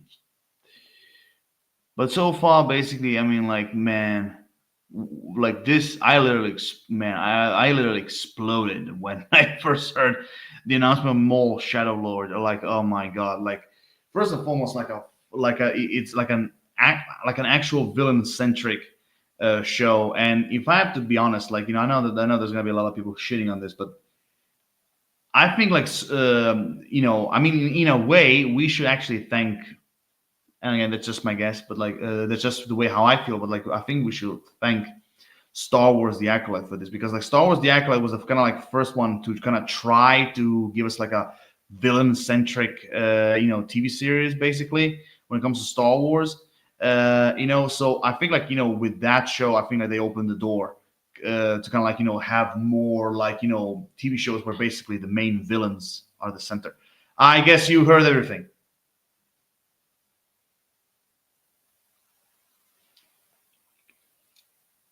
Your microphone. Yeah, I know. Yeah, I heard that bit. I heard the end bit about applauding the acolyte for it. Yeah, all right then. Yeah, okay. I mean, I'm sorry, but I'm honest here. Like, I think, like, that's the one thing I think we should be thankful for the Acolyte, because like the Acolyte was the first one to kind of try to be villain centric when it comes to story wise.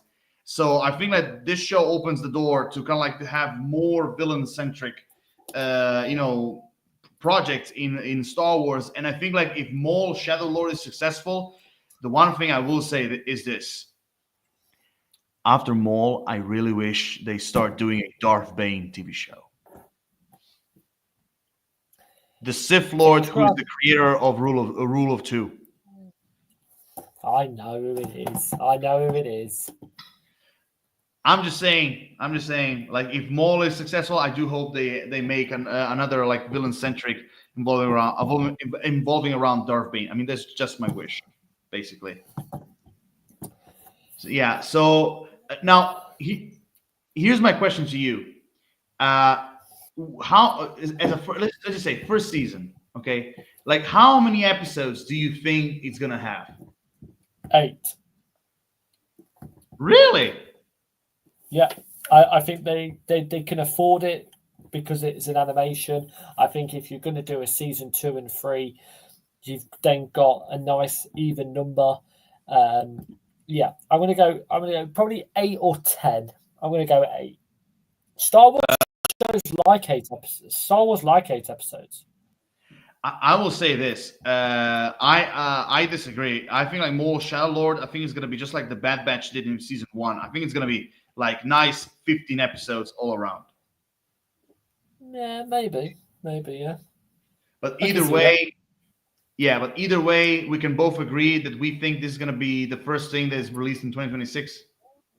Yeah, I think if you give us this at the beginning, Mandalorian and Grogu, give them the summer, and then probably Ahsoka, September, October time. I think that'll be a successful year for Star Wars. Then you push on to your your Starfighter movie potentially. Then you've got some other potential TV shows in the works. So, I mean, I've got this all planned out in my head. I think just sign me up for Lucasfilm. That's all I'm saying. you as when it comes to like creating schedules for release dates, and I like when it comes to like storytelling. Yeah, fine. Give me the boring job. Al, thank you very much. What can I say? Sometimes I can be a selfish bastard. What can I say? Sometimes, yeah, sometimes. Anyway, with both of us basically describing our overhypedness for like Maul Shadow Lord. With that being said, let's begin to our last part of Star Wars Celebration 2025 Japan recap, which of course is gonna be Star Wars Visions. Now I'm just waiting for FRC to go back, and we're here. Star Wars Visions. Now, first and foremost, I want to ask you, what are your overall general thoughts about Star Wars Visions? Do you remember I think it was like 2 years ago, we were on a stream, we were talking about Star Wars stuff. It might have to have been Star Wars Celebration a couple of years ago.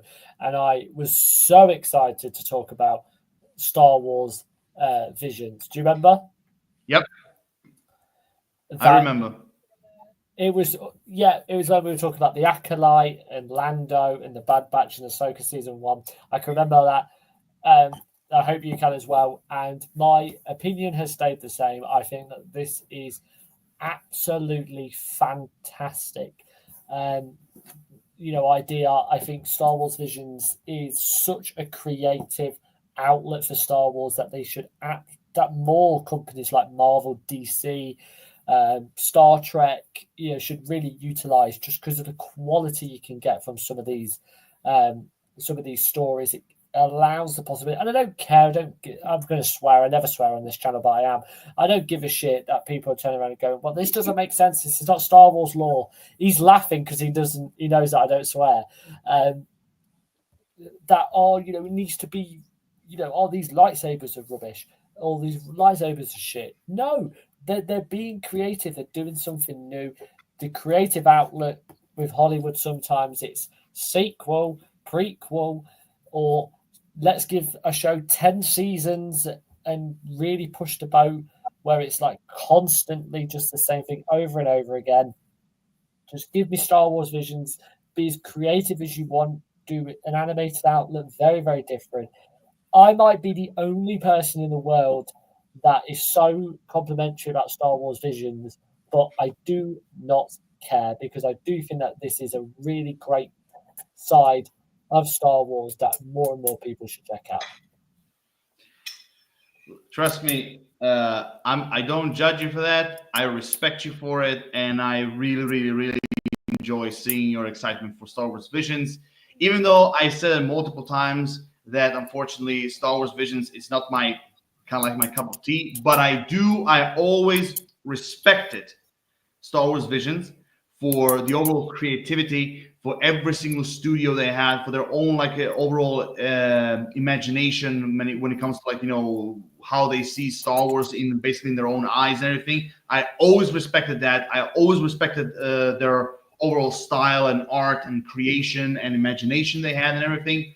But you watch it, right? Like, you will check it out. It's not like you're going to shun it and go, no, it doesn't link. Yeah. Oh, absolutely. I'm going to see it.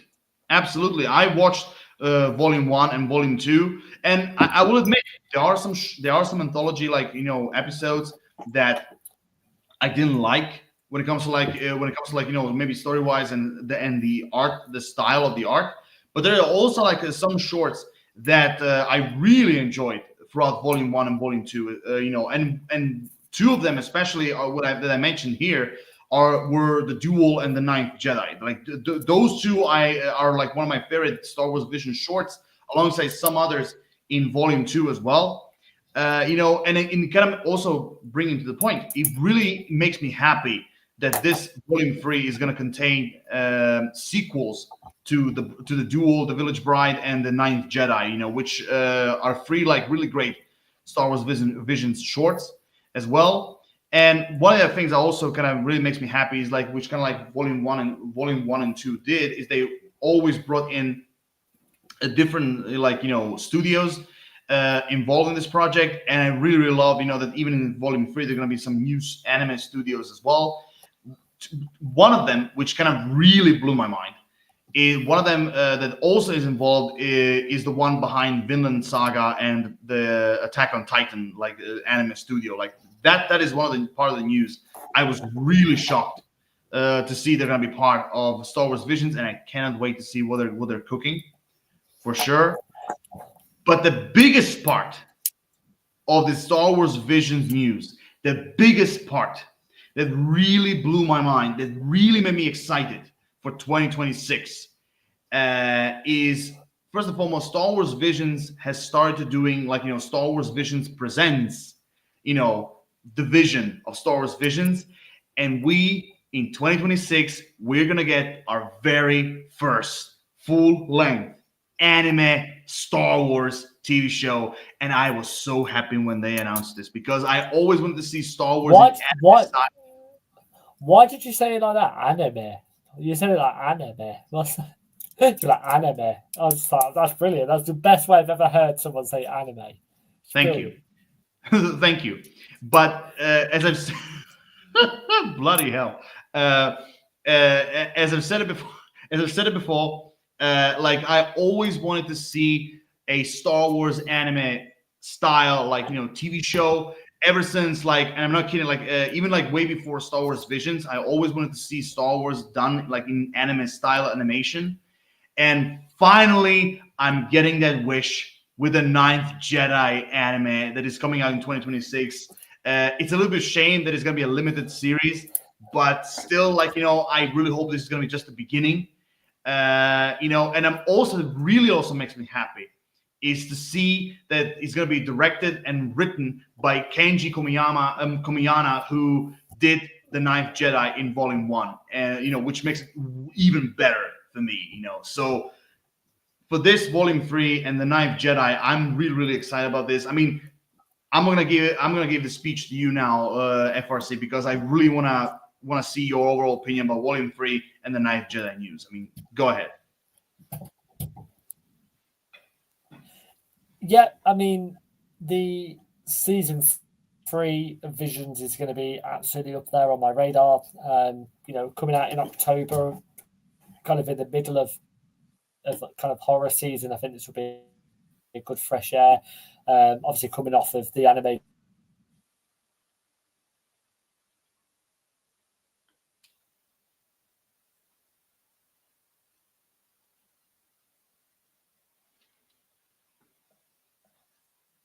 Yeah, completely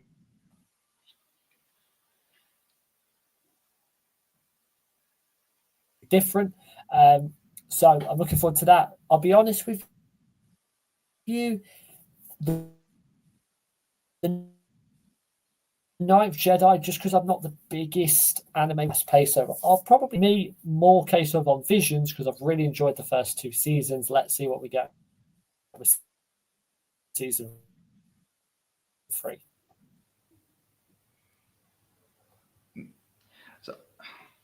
Sorry, man. Like your picture froze a little bit, so I couldn't hear what you just said. So could you please repeat one more time? Yeah, of course. Right, I'll just kind of give a brief summary for the guys that were listening as potentially, heard what I said, and I don't want to repeat that all. But what I will say is I'm really looking forward to season 3 of Visions, based on what I enjoyed about the first 2 seasons. They seem to be doing that again. I think the episodes that they're doing sequels to were also really strong. Personally, I'm not the biggest anime fan, so the Ninth Jedi show is not going to be as high up there. But I like the fact that they are branching out with interesting stories. A limited series as well, as always, really interesting to kind of ease me into the anime genre. It's never been something I've massively covered, so I'm all for it. I'm all intrigued, but let's see what happens. Okay, fair enough. I mean, I am kind of like on the same boat with you when it comes to like let's just see what happens with Star Wars Visions Volume 3 and the Ninth Jedi. But I'm still, at the end of the day, I'm still excited for like to get like our very first like Star Wars anime like TV show, because because since I'm a big anime fan, this really is an exciting news for me. And I really cannot wait to see, like kind of like, not simply like the concept arts or like the characters, but like even the official trailer. Like I just simply cannot wait to see what they're going to in store for us, in this anime, The Ninth Jedi. I really cannot wait. And again, having the main guy who did the Ninth Jedi short in Volume 1 as director and writer, I mean, that's like for me even better, for me. So yeah. I mean, there's a lot of things like I mean, again, Star Wars Visions for me, I mentioned like it wasn't a cup of tea. for me as a type of project, but I still watched it, and I'll definitely, just like you, I'll on October 29th, I'll definitely binge all the 9 shorts like I always did. So yeah, and there's definitely going to be shorts that I'm going to like, and there's going to be shorts that I don't like, But overall, I always appreciate the overall creativity that those studios have brought to the table, for sure. Absolutely.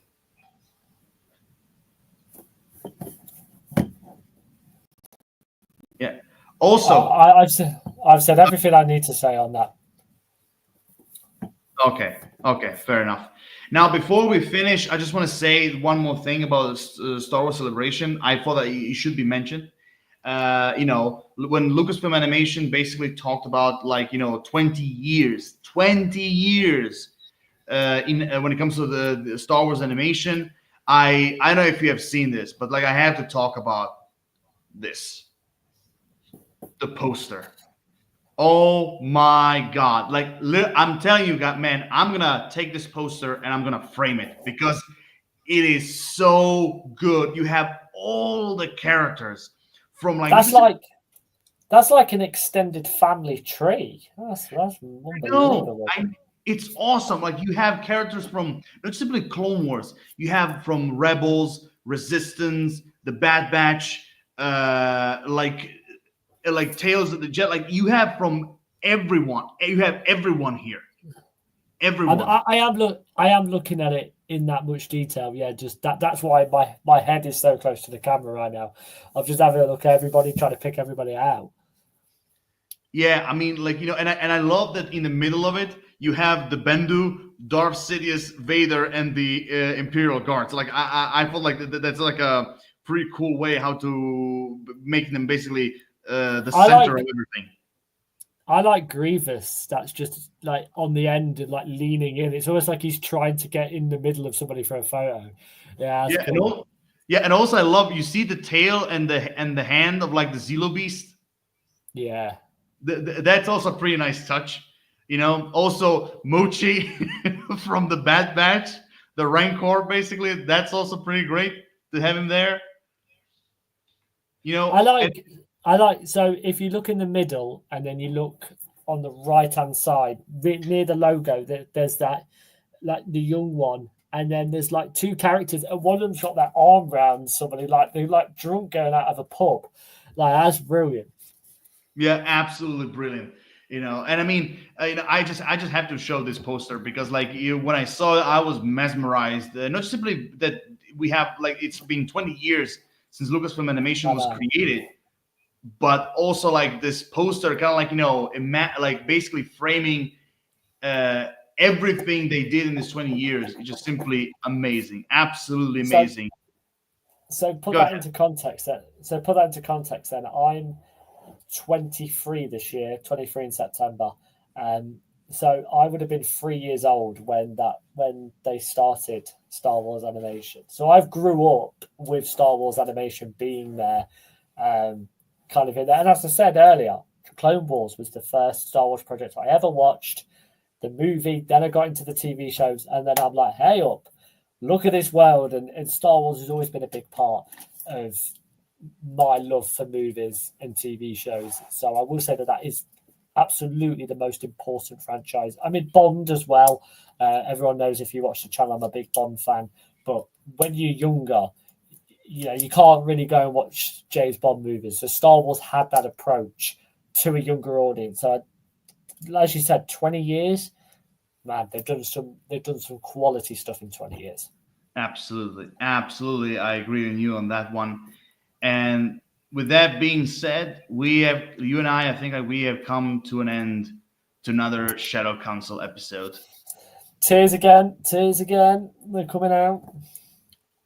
Yeah, it must be some really strong invisible tears.